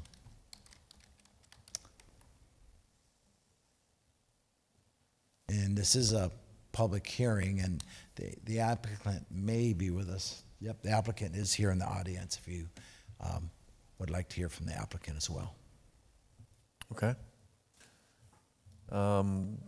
Well, this is a public hearing, so I'll open the public hearing portion of this. If there is anyone here who would like to speak to this issue, please come forward. Please do me a favor and state your name and your address for us, please. Jeremy Gerlach, for the record, with Veritas, a government relations and public relations firm in Phoenix, and we represent Harvest Health and Recreation. First of all, thank you for having this on the agenda today, and thank you to Director Tice for, shepherding us through this process. Really, in the interest of time, I will just make myself available for any questions that you might have. And further, an apology from Lauren Niehaus, who is in-house at Harvest, who due to the COVID travel restrictions couldn't be here today. But if you have any questions, I'm available. Otherwise, thank you. Anyone have any questions? Thank you. Thank you. This passes, you only have a few minutes to get back to your... It'll soon be 10 o'clock, so... Yeah. All right, any other public comment? I had one question. I was just going to I was going to wait till public. Oh, okay. Okay, thank you. All right, then any other public comments? Okay, then I'll close the public hearing. And did you want to make a comment, Mary? I just want to make a comment about it because I recall this very clearly when we did this and all. And there were a lot of concerns. It was very new to everybody. And security was a huge thing. I remember we were even doing something about how the walls had to be constructed so somebody in the building next door couldn't pound through. And we just really, really looked at this hard. And then one of them then again was the hours. We wanted to put it in an area that, because I believe this is health related and it's in a health related area.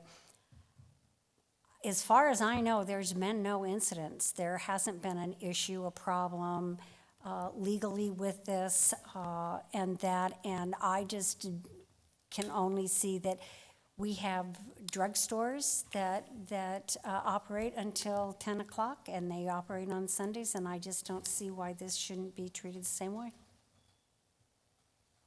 Any other comments? Okay, seeing none, then I'll entertain an ordinance number, please. Gloria? Ordinance number 1397.17.37.1. An ordinance of the City of Casa Grande, Arizona, amending Section 17.52.580, days and hours of operation of Chapter 17.52, General Building and Development Standards of Title 17 Zoning of the City of Casa Grande Municipal Code pertaining to the days and hours of operation for medical marijuana dispensaries, establishing the severability of the various sections of the ordinance, and establishing an effective date. Mayor McFarland, I move approval of ordinance number 1397.17.37.1. Second? Okay, it's been moved and seconded. Can I get a roll call vote, please, Gloria? Councilmember Huddleston. Yes. Councilmember McBride. Yes. Councilmember Herman. Yes. Yes. Councilmember Powell. Mary talked me into it, yes. Twisted your arm. Mayor Pro Tem Fitzgibbons. Yes. Mayor McFarland. Yes. All right, we'll move to item L2, public hearing and consider ordinance number 1178.403.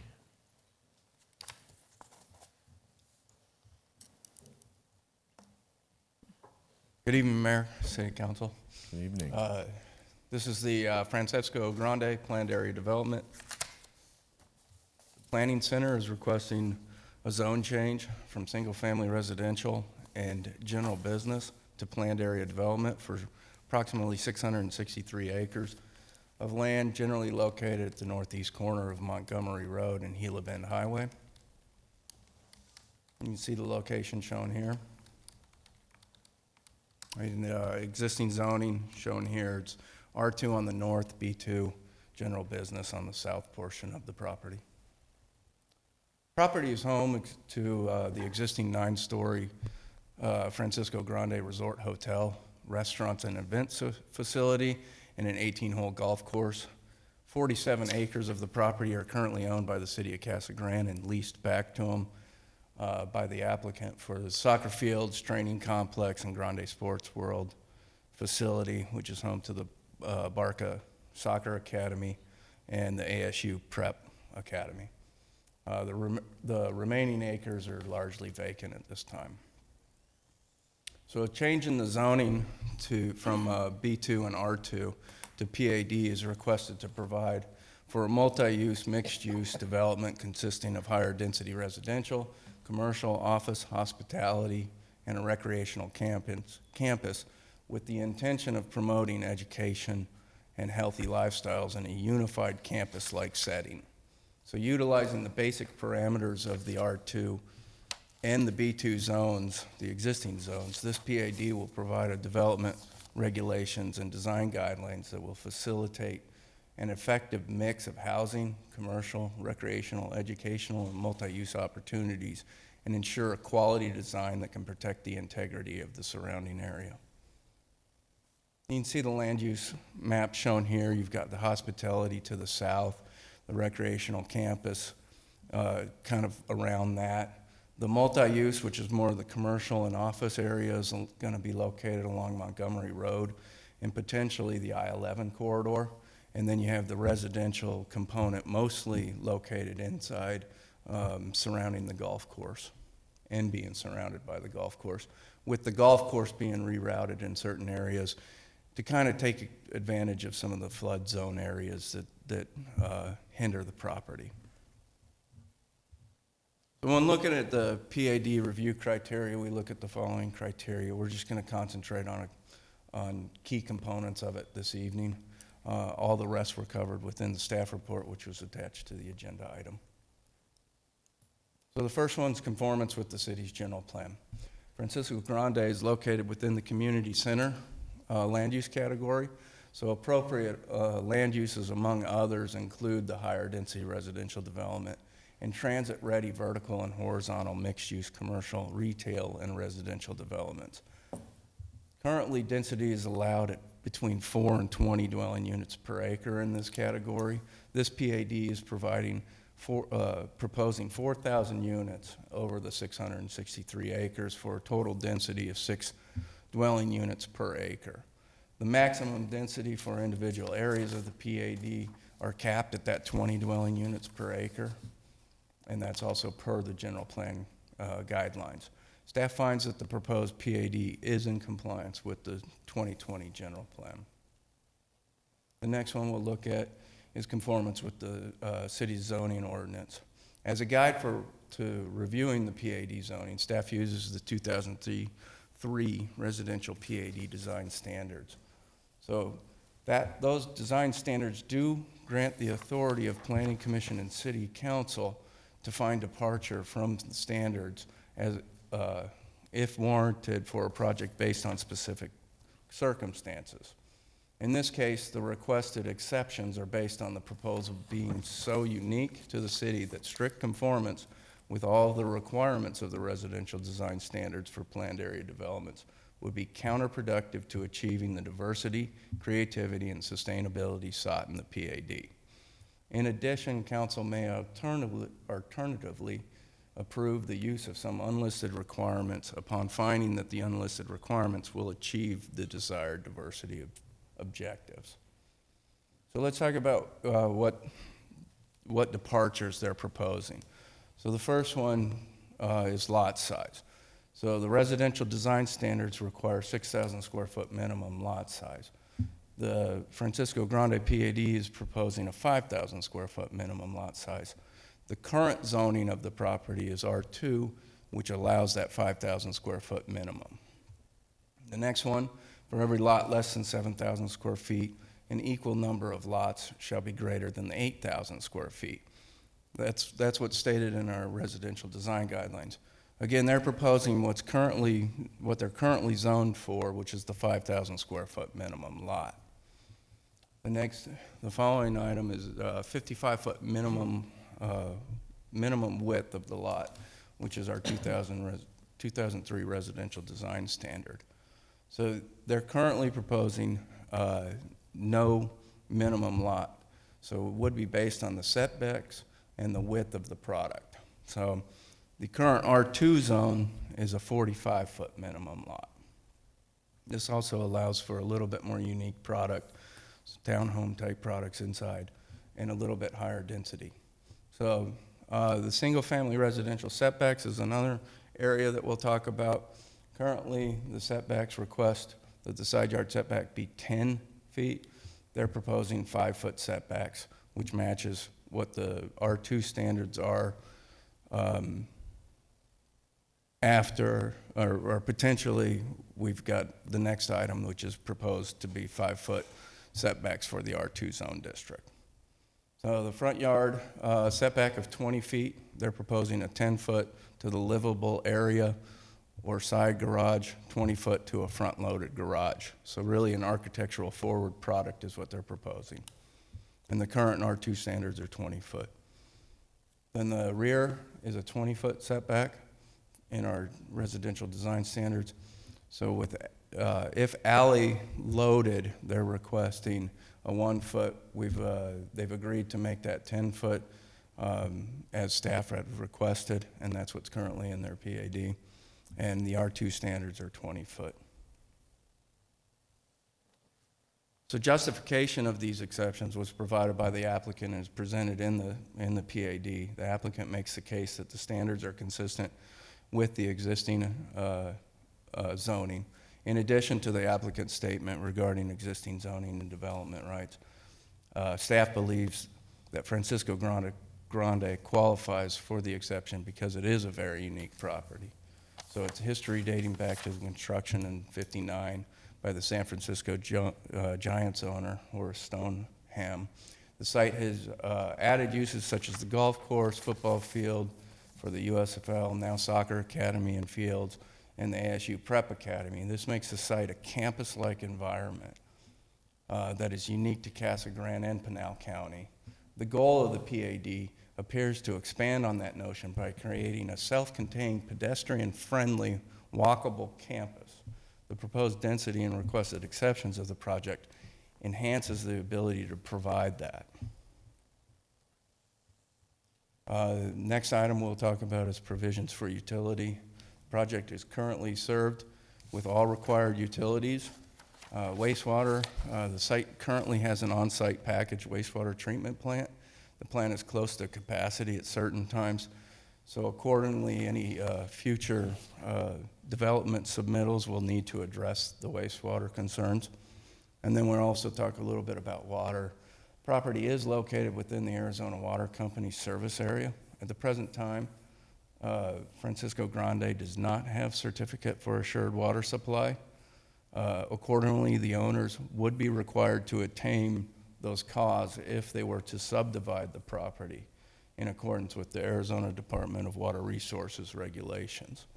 However, there is potentially the chance that residential development could be structured or constructed in a way that allowed for multifamily development without obtaining those costs.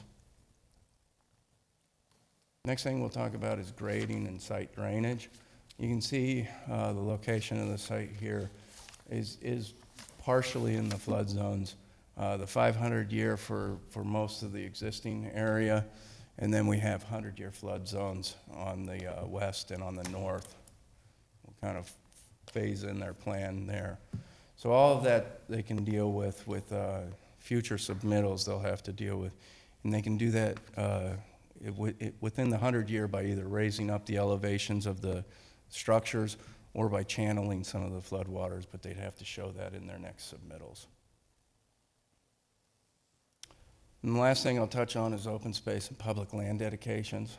The 2003 PAD residential design standards require that the golf courses are, if golf courses are included in the open space calculations, the minimum open space shall be 20%, with no more than 60% of the required open space requirement being met by the golf course. So currently they've got 190 acres of open space provided, which is 28%. 114 acres of that open space can be allocated by the golf course. So the applicant, in essence, will provide an additional 76 acres of open space areas with future submittals. So Planning Commission on a 5-2 vote recommended the mayor and city council approve DSA 19-00050, a zone change from single family residential and general business to planned area development.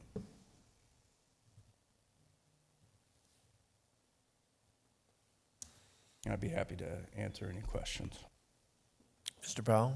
The recreational area you have there, is that what the city owns? For the most part, yes.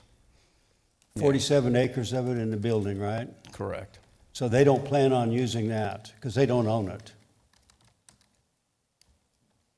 They do not own it, the city does, and the city hasn't been compensated at this point in time for what that is. So that would have to be an out parcel. Okay. Yeah, I agree that, and I'm not familiar with all the lease agreements of the property. One of the other things, they did this same plan a number of years ago, and it never got any wings whatsoever. And that location has not been a blessed one. There's been people want to do things there, and it just doesn't seem to draw a crowd. But one of the things that always bothers me is you have a PAD rules, and when you do this under a PAD, there shouldn't be 5,000-foot lots out there. It should be 6,000 minimum, which is what is suggested in that. So, as I say, it happens over and over again if we get somebody that wants to do it, but we're not following what our plan says we're supposed to be doing. And I think this, it's got flood level property. Like you say, it's got one for 100-year and one for 500. It has been an issue there. And access to water may be a whole much bigger process than they anticipate, because they're not giving water out to people in Pinal County right now. And if that size of development, you want that many homes built, I don't think he can handle it. Yeah, I think they're well aware of that.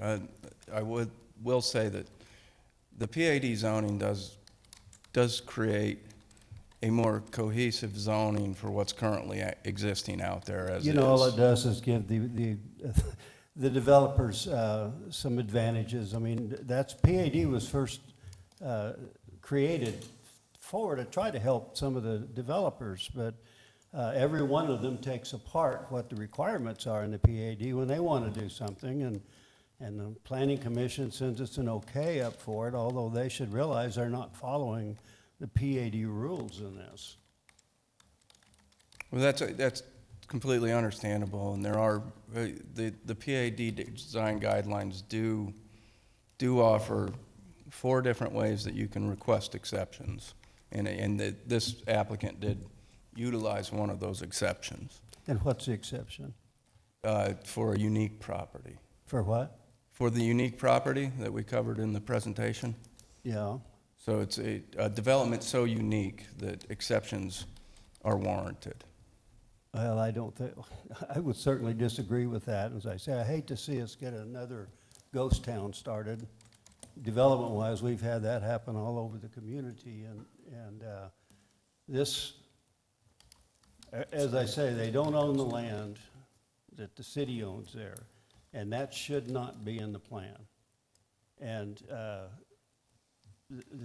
the other parts of it, if they would follow what is supposed to happen, but, you know, they take a 10-foot and they're 5 feet from the wall from each other on the side deals. And one thing that's really interesting, I mean, you're really looking at some density and intensity there. But there's a list that just came out, and I will share this with all the people here, but that's not what's selling right now. What's selling right now is the homes that are more in the low-density areas in the markets. That so many people have seen the cities and what's going on there, and the COVID and the transportation issues and all those kind of things. And low-density markets are running ahead of it. And as I say, I'll pass this out. They're almost doubling what the cities are doing on high-density homes. As the figures also shows, the combined shares of lower density markets, which include core and metro areas of small cities, are gradually increasing since 2016 to up to 47% of all single-family builds are on the bigger lots. And as I say, to okay this out there and have another ghost town, I can't support. Mary? I do have a couple of concerns too, is on the setbacks, because I'm looking at 10 feet to the livable area. I mean, you can't put an average size vehicle that we all drive into a driveway, which says to me there's going to be, I drive through Silverhawk, and oh my goodness, there are more cars that park on the sides of the road because they can't, because they're so shallow on the driveways and that sort of thing. And that's when I'm concerned we're going to create something to the same nature that we've created in some of these other neighborhoods, allowing this where vehicles, a decent-sized pickup can't fit. In fact, there's one I saw where you take the hitch, and the hitch is actually in the street, and it's in that. So that's where my concern is. I don't see this as a quality development, looking at it, and the 5,000 square foot, you know, what kind of residence is going to be that? So I've got those concerns. I think it was 20 feet garage, didn't it? So the 10 foot's to the livable area of the home? To the livable area. Yeah, so what like is exactly? like if you had architecture forward, your garage is still a 20-foot 20 feet. setback. What are the side yards? So that'd be the driveway. The driveway would be 20 feet. The side yard for the single-family residential is 5 feet. 5? And it's 5 supposed- feet. It's supposed to be 10, but it's gonna be 5 for this one. Correct. He can show you. I mean, this We is have a why lot we of just throw driveways the around baby here out that with the are not 20 bathwater when we feet. look at these kind of things. The Can driveway you would be show her 20 that feet? one that showed the 20 feet? Sure. No, it's between, it would be 5 It's right feet there. from the wall on either side. Garage, livable area to the side garage is 20 feet. To the livable area, it's 10 feet. To the garage is 20 feet. So that's the driveway. 10 feet to livable area or side garage. Okay. So it does take into account, our Okay. parking spot's 9 by 18. Matt? I've got a question about the flood zone. Certainly. I know that was one of the things, the planning zoning board, it was 5.2. One of them, I know the big concern was this flooding, the flood zone.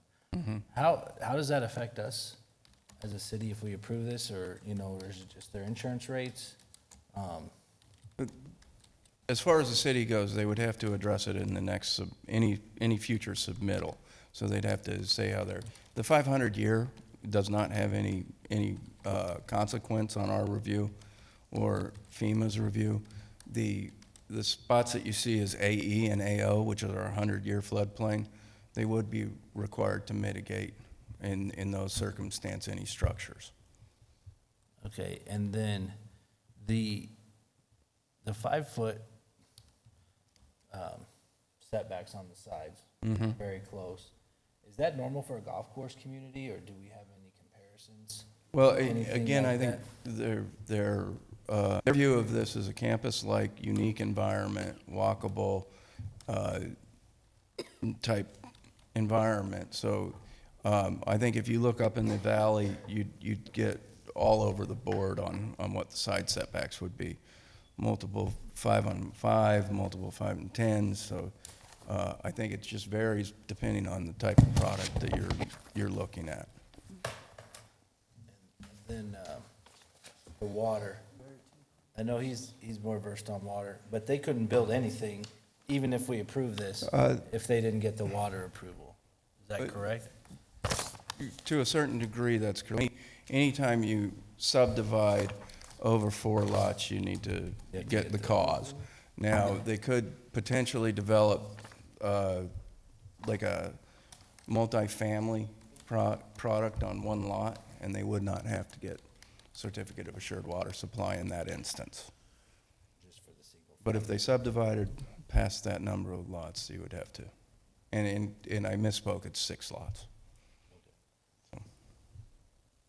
I just, I have some concerns in reading the P&Z minutes because, the flooding and the water availability, but I do agree, with Mary, I have some concerns about the setback and what we're, and like Mr. Powell said, we do have some rules, and I'm just concerned about, there's so many little things in this that concern me that I'm just not feeling real comfortable about it at this point, so I'm a little bit torn by it.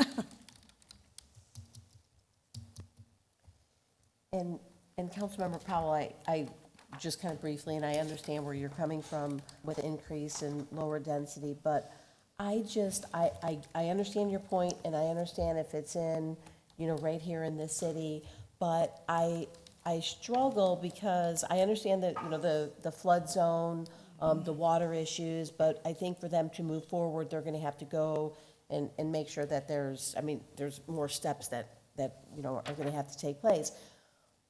But I like the idea, don't get mad at me, you're gonna giving me those dirty looks. But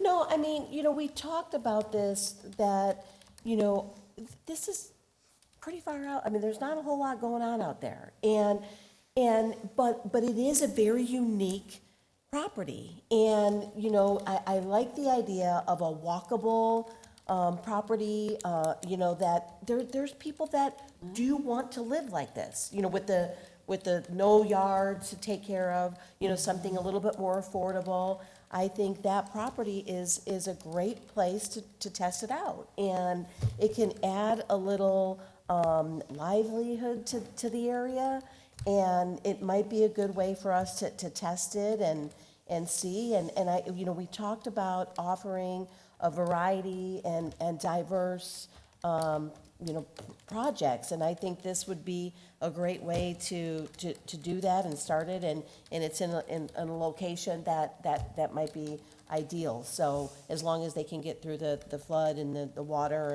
and things like that. So I like the idea of it.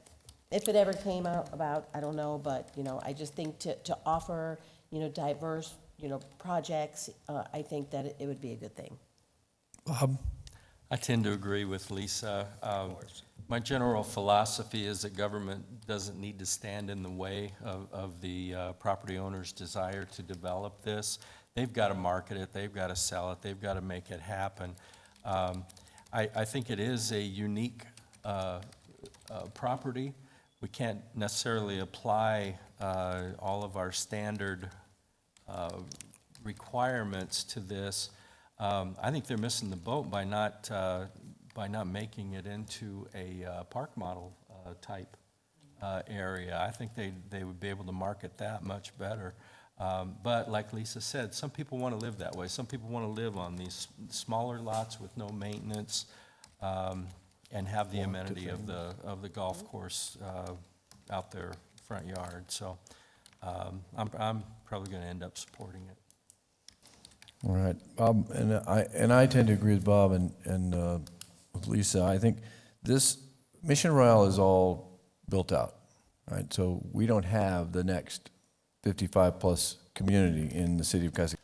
At least the 55-plus side of Mission Royale is built out, and so you've got Robeson Ranch, and then what's next? And this may be that next. And I think that we need to give them an opportunity to market this piece of property. They're going to have to figure out how to take care of the flood zone, because they're not going to be able to build unless they mitigate it. They're going to have to figure out how to get water, because they're not going to build unless they can get water. So this is not our place to say whether this development should work or not, because they don't have water and they don't have a flood plan. I mean, they have a plan because it's here, but they haven't shown us a plan on how they're going to get rid of the water. So They've got a wash that goes down through there. right, well, they'll be having to do a lot more mitigation than just that. So are there any other questions or comments? Mr. Powell. I would just say comment-wise that, you know, I know that some of you are really zealous in some ways. I know Bob always is, and you seem to be, and Lisa. And there's nothing wrong with that. That's your idea and what you think's good. But, Bob, you say we shouldn't have the government telling us what to do, but they think the same thing because they're not doing what the city has in their orders to do. They're doing differently. That's not fair. And this, we don't really need another failure in Casa Grande. I'm serious. We don't really need another failure if we get that thing partly built and it falls down and it's, you know, if they come back and they had everything arranged, and by the way, in what they're doing, you mow your own lawn. So it doesn't take that away. It's just a smaller lot's all. So this is a public hearing, so I'm going to open the floor to the public and allow anyone who would like to speak on this project to please come forward. Thank you. I will mention that the applicant's representative is available as well. Okay. Does she want to say anything? Yeah, that would be helpful. Well, I'll open the public hearing and you can say something. Well, good evening, Mr. Mayor Please and give us members of your the council. name and That your- felt great to take that Your off. name and your address, please. I am Linda Morales. I'm with the Planning Center, and we are the planning firm that's been working with Ron Burks on this plan. Ron sends his regards. We decided it was not the healthy thing for him to travel here tonight. So he is at home and safe, and we're just really excited about the prospect of this community to build upon what the history of it is and what the potential of it is. We really believe that this could be and will be a very unique campus-like environment that's different than anything else in the community, and really different than a lot of anything else in the entire region. So we really respect the concerns that we heard tonight. I think we cleared up, hopefully, Councilmember Corsten, the livable area. That is absolutely a great way to take away the garage dominance of a streetscape. As you're driving down a lot of subdivisions that have the uniform standard of only a 20-foot setback, you end up just seeing a row of garages. So by bringing that livable area forward, you get part of your house there, you see your living room or something like that, comes forward, and that garage gets pushed back a little more. Okay. So it looks so much nicer, and those side entry garages, then you don't even see that face of the garage And you know, door. it'd be really, it would have been helpful was to see a sample of the product. I was having a hard time envisioning that, and what was said about Mission Royale and that's a great point. That's something I had not thought about, but I'm just trying Great to feedback. envision Thank and you. make sure that this is something that will sell, that somebody will buy. Right, and I have seen, like you, many times where you do reduce, if you do reduce that driveway down too much, people are parking. I'm a walker, I like to walk on sidewalks, and just today I had to go around a car because they pulled in the sidewalk. So that does not, with the livable area only being out front, it still requires that 20-foot driveway. And so, and that gets critical when you're talking about the smaller lot sizes. And the smaller lot sizes, as you've seen, the site has a lot of constraints. A lot of money has to be spent on things to be able to develop it. There's the floodplain. We have a preliminary look at it from our hydrologist that, with some drainage channels basically around the site, and some modifications to the golf course. Our hydrologist believes that it can be mitigated and will be mitigated through those measures. More detailed studies have to happen, but at this master plan level, we're confident that we can deal with the drainage and take this out of the floodplain to make it developable, and developable without having to go through flood insurance and all that. So there's that. Water, absolutely. We're going to have to extend water. We're going to have to bring more water to the site. A lot more studies need to be done. This is just the very first step in the development entitlement process to get there. Wastewater is another one. We have enough water and wastewater capacity now to expand the dormitories. Councilmember Powell, I understand your concerns that part of this is a city-owned property. By granting development rights to this, it actually expands and includes it in the master plan, but it doesn't allow any additional uses for the developer that they don't already have in any, that's not already there in the development agreements.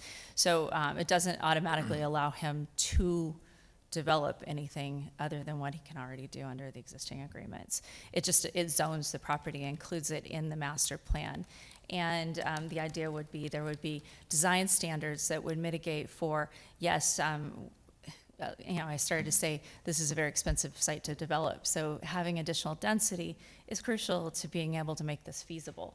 And also it's crucial to make this a campus. If you just do a typical subdivision that's out there with average or larger lots, you don't get that sense of community. You don't attract a different kind of buyer.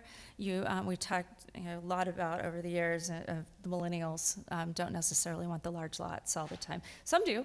I have a lot of millennials that work for me, and they're all over the board. Some of them want larger lots, some of them want smaller lots, but that's the variety that we need, right, when we're doing a campus.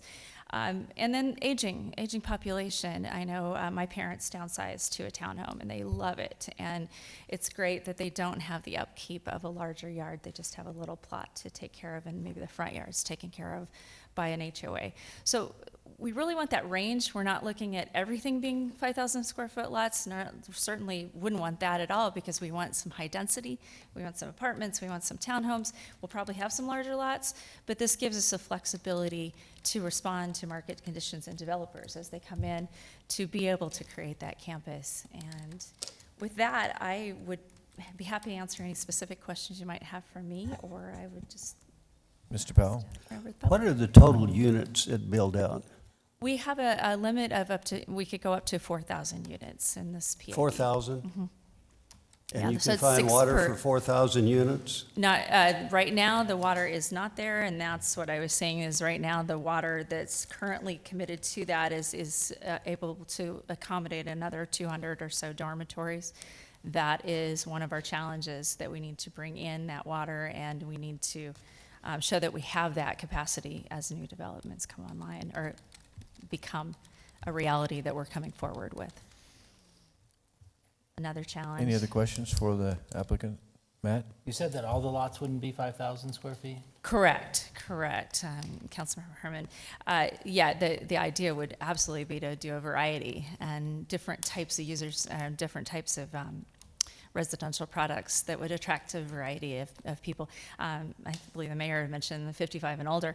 It would be great for retirees, but we don't want to limit it. It's just that. We'd like to have a variety of ages to take advantage of that pedestrian-friendly nature and to be close to the sports and be close and really make it like a healthy lifestyles type of a community. I think it would be a real attraction to a wide segment of the population. Any other questions for her? Thank you. Thank you so much. Appreciate it. John, I know you have itching to say something. Been itching to say something for months. Good evening, Mayor and council members. Good to see you all in person again. Since we didn't have any public comment tonight, I want to quickly say it is great to And be who here are you? again in person. Who are you, John? Oh, I'm John McGuire, 1748 North St. Francis Place. Thank you. Very quickly, I want to take just a moment to say it is nice to be here in person again. See you guys. Nice to see things moving forward. The new equipment is awesome, even though we didn't get to stream it out tonight. And on TV, which I watched the last meeting on TV, unfortunately, we're still in standard def.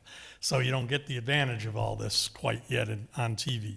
But in regards to this, I hope all of you read the very nice marketing piece that they supplied as part of their presentation to P&Z as part of this PAD. We're talking all about the 5,000-foot lots and the things like that tonight. Look at the rest of this project here. There's commercial, there's campus, there's school, there's recreation, and as a matter of fact, the first part that the applicant just barely mentioned is their first phase is to get more dormitories in so that the soccer academy and whatever other sports training facilities they bring into the campus or ASU prep are more successful and we can get more people there, because as you folks know by the recent e-sessions more than I do, how important it is that we get some sort of resolution to the fact that Francisco Grande has a lease agreement that's coming due soon that we need to figure out how to do things with. I think that this is an opportunity to do that. You know, yes, there are challenges ahead. The water and the floodplains are issues. Those were discussed at P&Z and some mitigation efforts were there. As you have heard a study session not too long ago, I think without saying as much, the planning staff is talking about maybe some of these rental single family type complexes where you can do them on a single lot and get 500 units or whatever it is, maybe not 500, but some significant number of units on one big lot to accommodate the additional recreational and commercial activities that are going to be presented here, as well as a golf course plan. So there's a lot to be discussed still as we go through what is likely to be years of discussion in this plan. But the other alternative, in my view, is we leave it as it is, and that's just not a good option for me. Let's talk about what we can do, and if we can't overcome the obstacles, if they can't overcome the obstacles, it won't happen. But I don't see any problem with the current zoning, which was presented over and over tonight on different exceptions. The current zoning is already there. They could do 5,000-foot lots if they wanted to today. They should have just done that and not done Well, that's you and I have been around. It is amazing, Mr. Powell, how you and I now, 12 years later, are talking about Francisco Grande and 5,000 square foot lots again. Code said minimum size, and the PAD is 6,000 feet. Okay. I understand your position, Mr. Powell. I've got this paper I'll help line you out with when you're done. I think this is a great option to start with and to move ahead with. If it doesn't ever happen, it doesn't happen. There's nothing that says it's going to start and become a ghost town. Right. So thank you very much for your time, and welcome back again. Thank you, John. Thanks. Anyone else have any other comments or any other public? Since I did open the floor to the public. Okay, seeing none, then I'll close the public hearing portion. Does council have anything else you want to make a comment on? Okay, then Gloria, I'll entertain a ordinance, please. Ordinance number 1178.403, an ordinance of the council of the city of Casa Grande, Arizona, amending zoning ordinance 1178 and its subsequent amendments by changing the zoning from single-family residential and general business to planned area development on approximately 663 acres of property located generally at the northeast corner of Montgomery Road and Gila Bend Highway, Casa Grande, Arizona. Mayor McFarland, I would move for the passage of ordinance number 1178.403 as presented. Second? Okay, I have a motion and a second. Gloria, can I get a roll call vote, please? Councilmember Huddleston. Yes. Councilmember McBride. No. Councilmember Herman. Yes. McCourtson. You're so bad. I just don't picture it enough. If you had presented something more to me, and so I'm going to vote no. You're going to vote yes or no? No. Oh, good for you, yeah, at least. Councilmember Powell. You know what, I voted no on the Francisco Grande thing a number of years ago, and I happen to be the only one that was right on that, and I think a lot of you are aware of that. So the ones of you that voted for it tonight, because you passed it, the two of you are going to vote yes, and Matt's going along with it, which surprises me because I wouldn't think Matt would do that. But anyway, Yes or we no? move forward. I think I'll say no. Okay. Mayor Pro Tem Fitzgibbons. Yes. Mayor McFarland. Yes. All right, moving on to item L3, public hearing considering ordinance number 1397.17.48. You're back in the saddle again. Is this one going to be as controversial as the last one? So, Is this one easier? Is this one easier? we'll see. That worries me. I'll let so this is the R2 setback code text amendment. This is a request by the city of Casa Grande proposing to amend the side yard setbacks within the R2 zone district, which is the multifamily residential zone district. The purpose of this request is intended to ensure that the city of Casa Grande is adhering to the best planning practices and providing the city with the ability to provide desirable and affordable housing in designated R2 zoned areas. This will not increase density of the R2 districts, as single-family residential will still require a minimum lot area of the 5,000 square feet and a minimum lot width of 45 feet. And here you can kind of see that we're proposing, as far as the setbacks, up top is 5-foot side setbacks and removing the at least one side yard should be 10 feet. So the existing R2 zone districts are primarily located surrounding the downtown area of the city, with the exception of Francisco Grande, which we just covered. You can see the location of the R2 zone districts shown on your map here. This is the current zoning map of the city of Casa Grande, just to give you an idea of what's the surrounding zoning, again, highlighting the R2 areas. So a little bit of history on the R2 setbacks. In 1964 zoning code required a total of 10 feet for side yard setbacks, allowing flexibility in how much of the total 10 feet requirement was on each side. So you could do a 3-foot, 7-foot, a 5-foot, 5-foot, a 2-foot, 8-foot.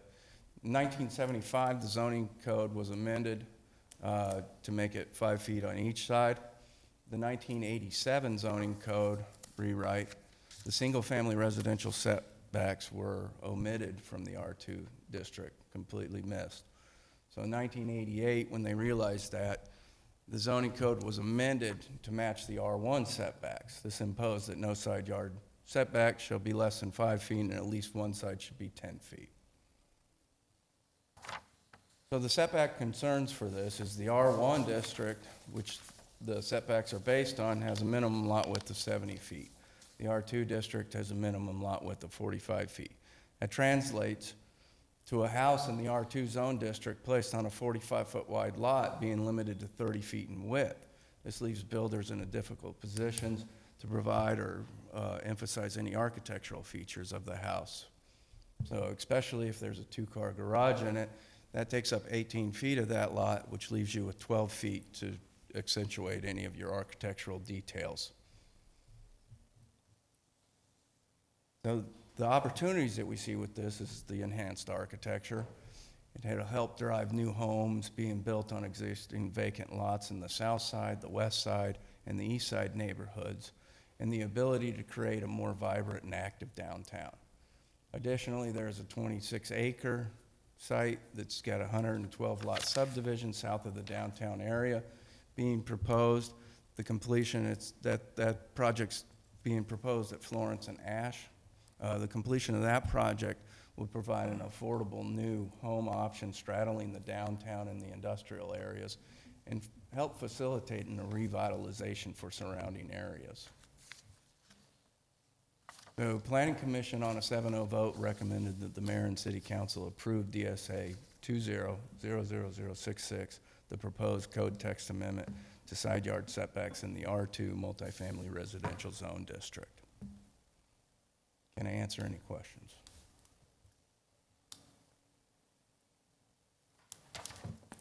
What is the required lot size or minimum lot size on a PAD? The minimum lot size in a PAD is 6,000 square feet. Yeah, but how can you do, say 5,000 goes in a PAD if it's not, if it doesn't meet the standards of the PAD? It should be R2. Now, R2 is what you should have that under because that's where you have all the density, all the 45,000 feet deal. That's where you need that one, but you sure don't need it in a PAD. I think we're talking about, This is R2. this is an R2. That's what we're talking about. Yeah, R2, Okay. sir. Does anybody have any questions? R2, so the minimum lot size in the R2 zone district is 5,000 square feet. Does council have any questions of staff? Bob? Just a comment, in these older neighborhoods, it is amazing how small the lots are. You did a good job of showing the history that at one time it was 5 feet. It has gone through a progression and now we're looking to put it back. I think it's a good move and appropriate for those lots. Any other questions of staff? Because then I need to open for public hearing. Thank you. Nope, Mm-hmm. thanks. All right, so I'm going to open this is a public hearing, so I'm going to open the floor for public comment.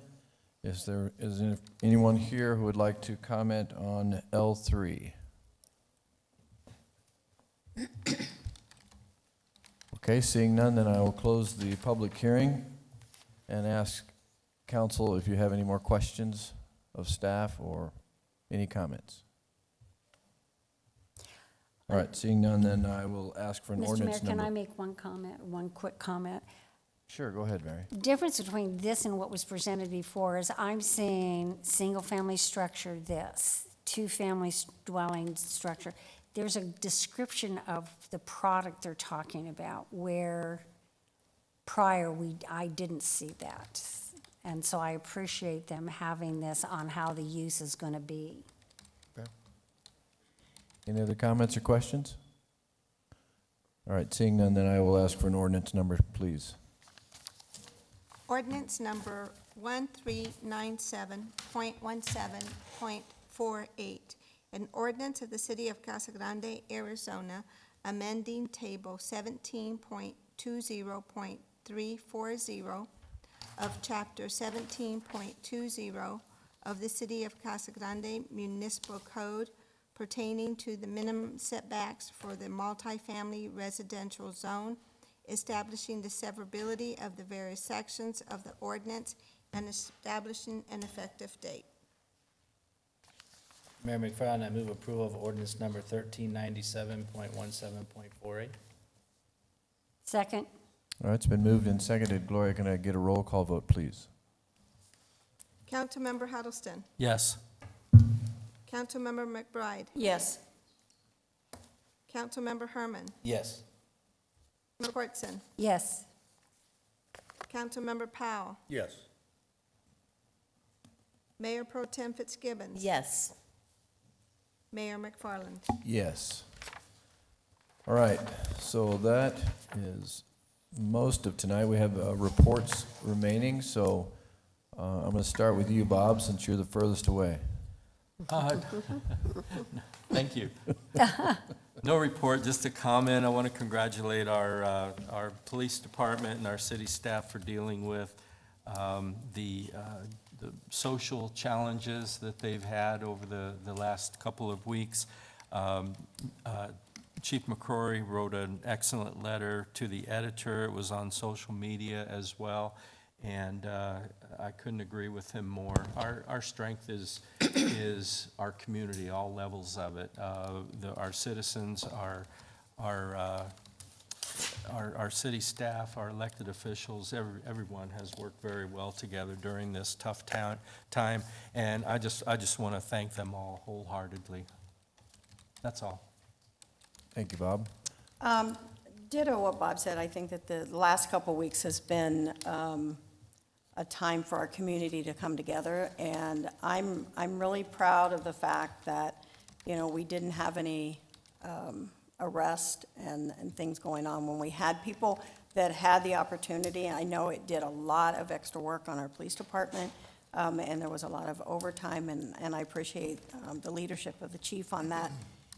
The other thing I just wanted to mention, I was part of the League of Cities and Towns on the committee for the neighborhood sustainability and quality of life. We did have a meeting and talked about the policy 2132, which has to do with tax credit. And it didn't make it this time around because of everything that happened, but they're moving forward. And it's a tax credit for affordable housing investment, and there'll be more on that. But it was interesting to be on the call. There was about 8 or 9 other cities that were on this call. And the one question that because I'm kind of new to that, one of the questions that I had was about local zoning issues, and just about everybody that was on the call also said that at the state level, they didn't want them to take control over local. And so there'll be more on that. And then also kudos to the community services. We have July 4th coming up, and they were really creative in making sure we didn't have to cancel yet another activity. So I appreciate that. And that's it. Thank you, Donna. Matthew? A couple things. For lack of a better term, the Morning Rotary Club did the Peace Pole project at the park, which I missed unfortunately because my alarm didn't remind me. But I saw good pictures of the mayor and Larry there. And that couldn't really come at a better time for society, I think, building peace like that. And the Noon Rotary Club, for lack of a better term, did 200 meals with Eva's Restaurant on Saturday. And the power, you know, we had some advertisement newspaper, people were there, and they says, man, we need more people. So I put it on the internet, and people showed up, and people were grateful, and it worked out great. And then we had a neat prayer gathering at the park, and the mayor and Mr. Powell gave nice prayers for our city, as well as a lot of different pastors from different churches. And it was amazing to me to see how many different churches we had, how many different types of pastors we had, and the different styles of praying of all of them. And it was neat to see every single one of them. And it was really a good community building thing. And speaking of that, I'm wearing my T-shirt tonight because we're promoting our new That's your iHeartCG. excuse, and you're sticking to it, That's huh? my excuse, yes. So it's official now. The shirts, the Main Street and Chamber of Commerce are doing this program. And there's this shirt, and then there's the neon sign park inspired shirt that's black with the neon writing on it. Really cool. Which is outselling my favorite shirt by a margin, so I'm promoting this one tonight. There's a contest on social media using the hashtag #LoveLocalCG. And this is a neat thing to build our community pride, because I think one of the big things that happened this week, or didn't happen with all the demonstrations and protests, is that everyone was from Casa Grande and they love the town. So it worked how it was supposed to work, and people were heard and people had a good time, and it worked out great. And because we are a community and we can see all these different viewpoints of everybody. So this is another reason I like this, because it's all about our town, and we're all different people, and there's different shirts and different places you can take pictures around town. And there's a contest on social media, and remember, you can buy them at the chamber office.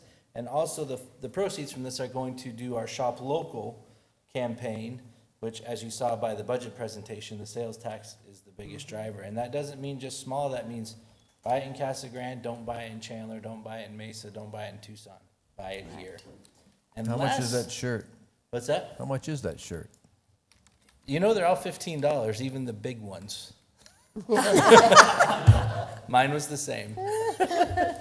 Mine just advertises more than some people's does. Get a break because you're doing more. That's right. There you go. So, yeah, but they're $15, and like I said, it's a really neat program. We're hoping that it's a new thing, a fun thing, take off and build community pride, as well as showcase our businesses, and they're working on contests with the businesses and discounts, and it really went a good thing, and it was a neat to see Main Street and the Chamber working together on it as well. And lastly, the Youth Commission, we're trying to get new members. It's been really tough without being able to meet in person. So we're accepting applications. They're online. You can get them from members anywhere, and we're having interviews on the 25th here with proper social distancing. But the neat thing is we got to give out 3 scholarships last week for $500 each. 2 to members of the commission that had the most service hours, and 1 to someone that won the essay contest that was going to be for Youth Leadership Day that didn't get to happen because of COVID. But anyway, we got to recognize her as well. So we got 3 of us got to go around town, the advisors, and give out the scholarships, and it was really fun. And they were excited. And the members that got them didn't know either that they got them, so they were surprised as well. So it was a lot of fun. And that's all I have. Thank you, Matt. Mary? What Bob said. You couldn't, yeah, it's exactly, I just was so proud of our community, our police department, our city staff, and that we did it well. We didn't just keep the peace, but we did it well and came forward, and that. I also want to give my appreciation to our city manager and our mayor. Thank you for keeping it. I mean, I can't imagine what it's like trying to stay ahead of the game on the different conference calls, the different whatever, the mixed messages you're getting, and yet you're getting that message out to us and to the community about where our community stands. And it's not easy. Right now, they're not free to, giving you this information easily. You're having to pull it out, and it's been a great effort, and you really do deserve that overtime. I would vote for that. And then also is we've got the SMART. I talked to a doctor today, and there's so much on social media and the newspaper and opinion about the status of the COVID and that Home Depot, not one employee wears a mask at Home Depot. Lowe's, everybody wears a mask. The doctor said it's coming, it's happening in Casa Grande, it's not being reported necessarily.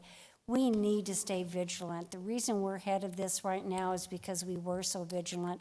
And so I just can't say it more, and to follow what they say right here, it's, is shield your coughs, wear your mask 6 feet apart, rinse your hands for 20 seconds, and stay tidy and clean. We need to do that because we can't use up our resources. Thank you, Mary. Mr. Powell? Well, I was looking at some statistics recently, and I found out that 95% of the people that live in Casa Grande do it by choice.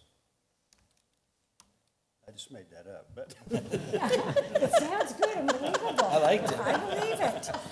I like it. But I think there's a lot of truth to it, because if we wanted to live in Phoenix or Gilbert or somewhere else, we could move up there. Sure. And my granddaughter, who's a young entrepreneur, takes dance lessons, or the cheerleader deal, and it costs quite a bit of money, so she had a lemonade stand she put out.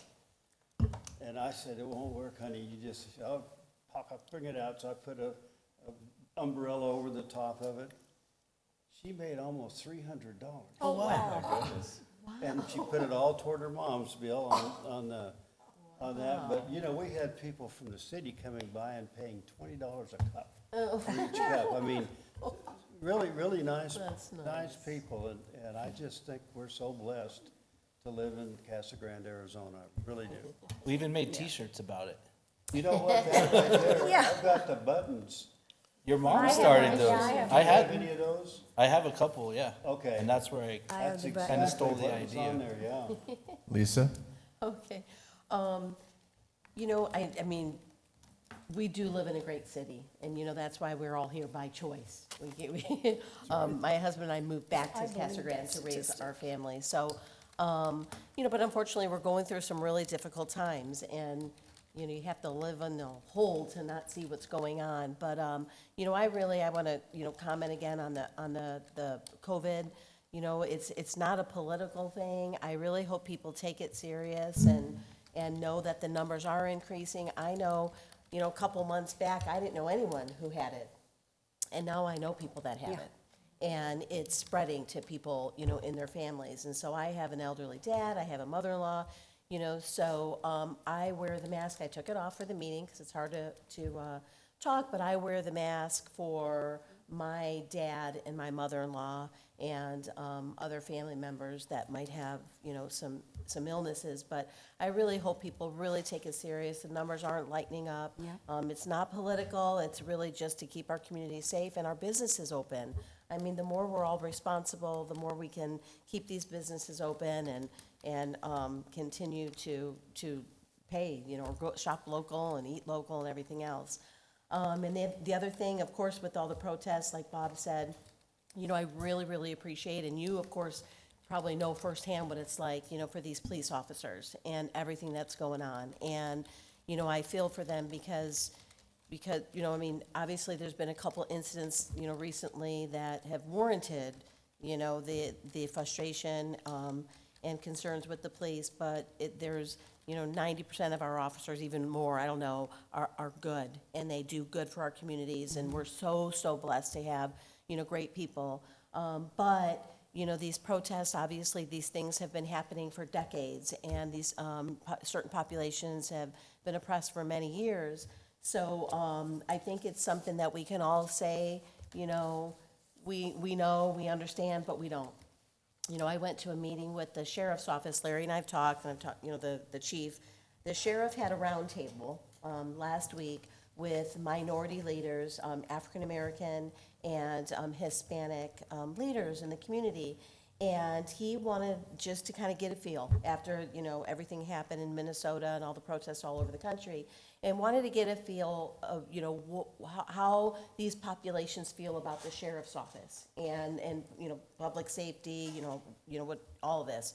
And it was insightful.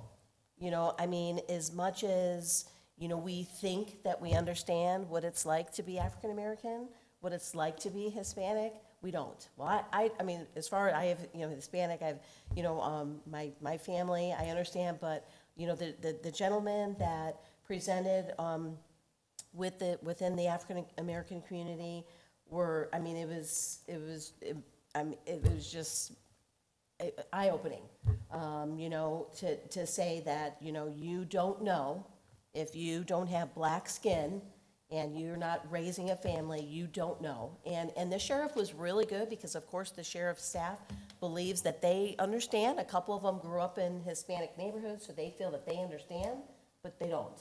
And it was good for him to tell that person, you don't understand, so don't say you understand.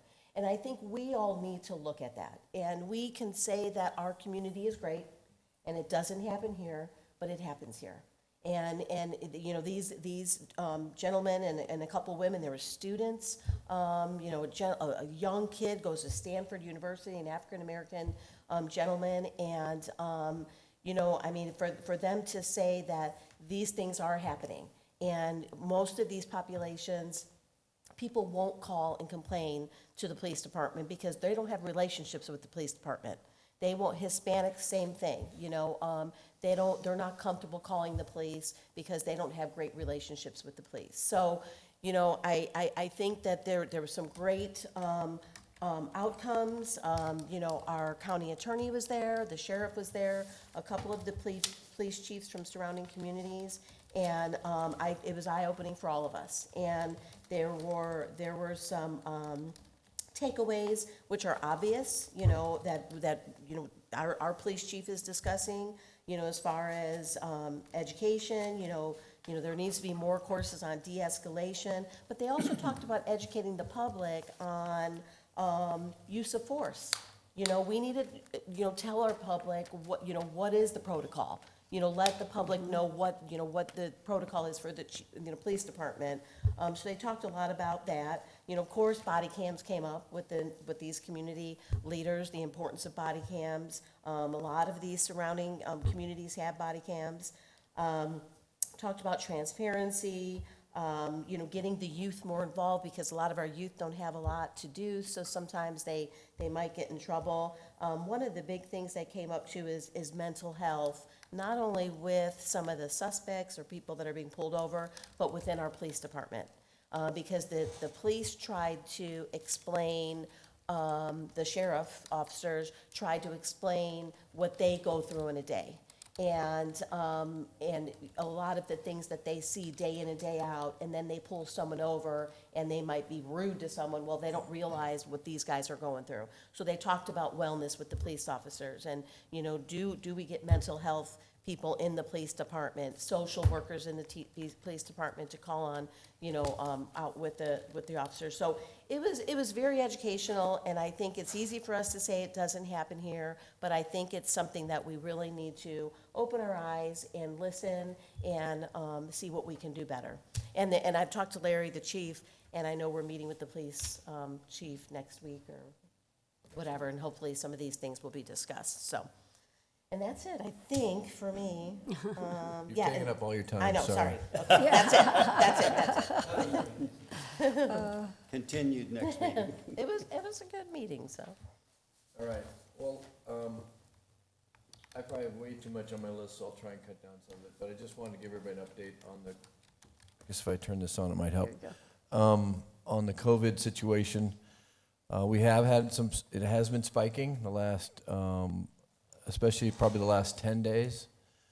Just to give you an idea, the numbers, probably the most important numbers are to look not at how many tests and how many infections, but what the percentage of infections to tests is. And so in the last 10 days, the state's gone from 6.1%, so 6.1% of every person, or of 100 people, six people are test positive with COVID, right? That was the low, and in the last 10 days, it's gone up to 7.7. So we started at a high of 10.9, 10.10 when this whole thing started. It went down and got down to 6.1, and then in the last 2 weeks, it's skyrocketed back to 7.7. So there is a spike. That's for the state of Arizona. And in Pinal County, we got as low as 4.9, and in the last 10 days, it got up as high as 5.9 over the weekend, and it went down today to 5.6, so that's a good turn. But it's still there. I just want to remind everybody that this whole COVID virus is still here. That's why it's so important that we be smart. Mm-hmm. If you want one of those stickers, it's a door cling. It'll stick to metal, glass, wood. If you want one, come by City Hall. We have a ton of them here.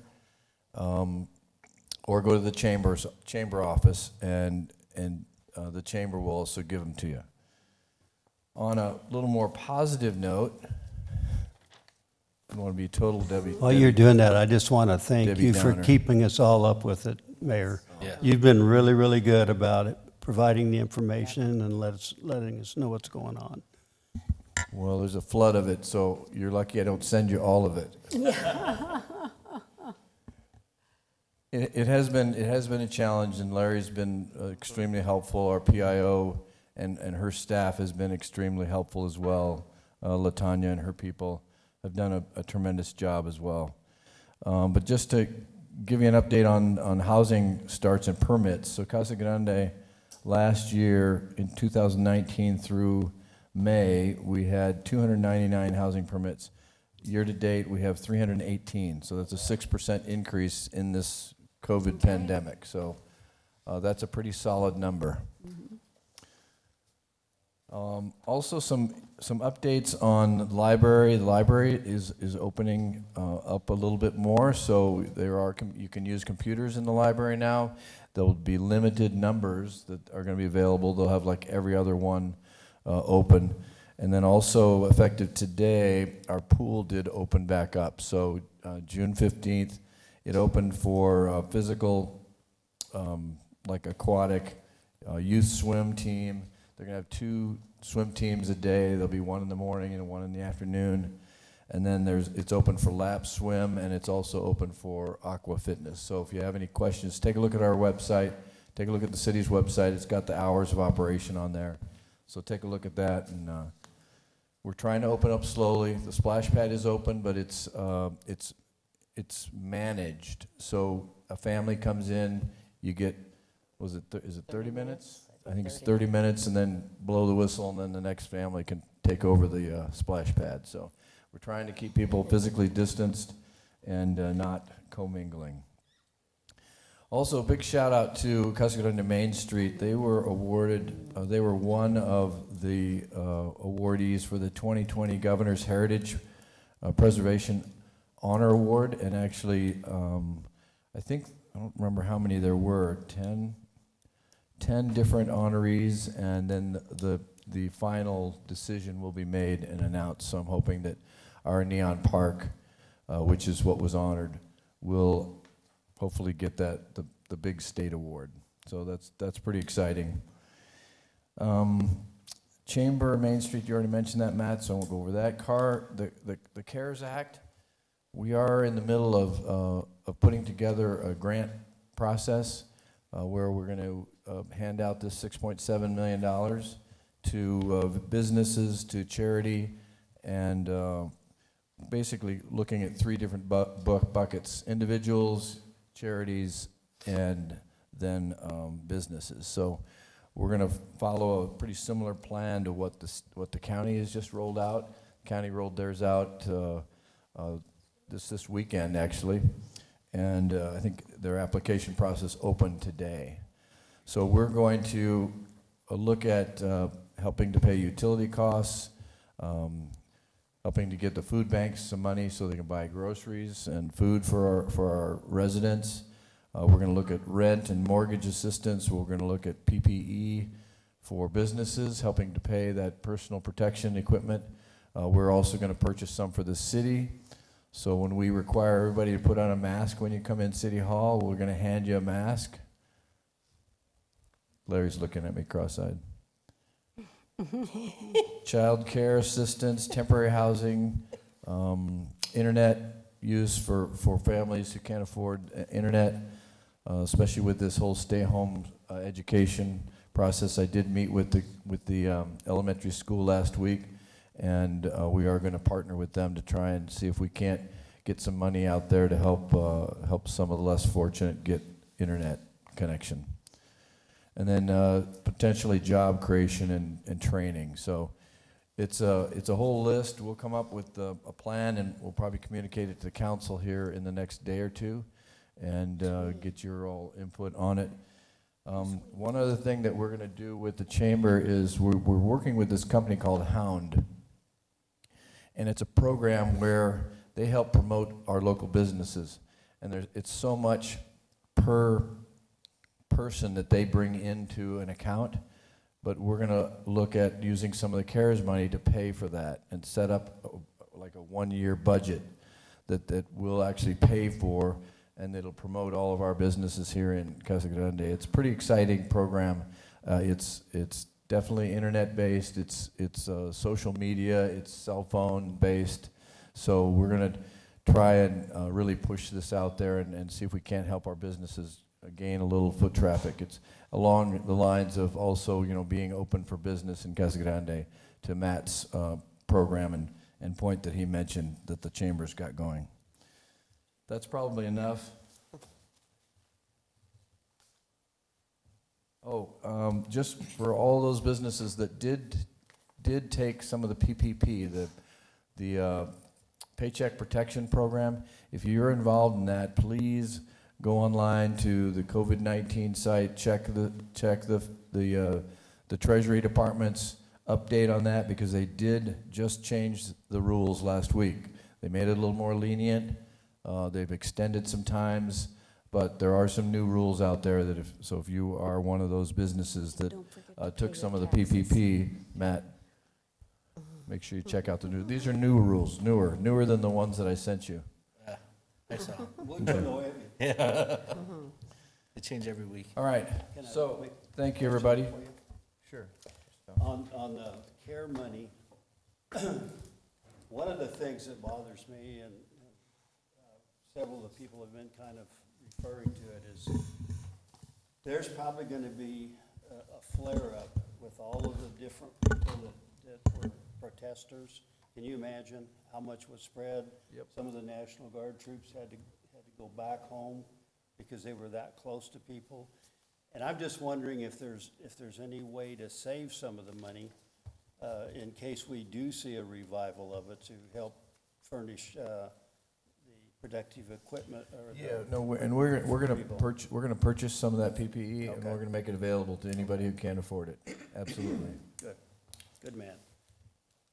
That's already in the works. John, you've got to get one of these. Okay.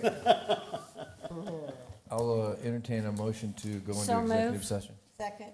Okay, moved and seconded. All those in favor signify by saying aye. Aye. Any opposed? Okay, So Matt, does this just we'll go stand on or adjourned does for it just peel 5 off? minutes It for peels off. Oh, good, okay. Hey. for a That's quick what I thought. break. What happened to everyone?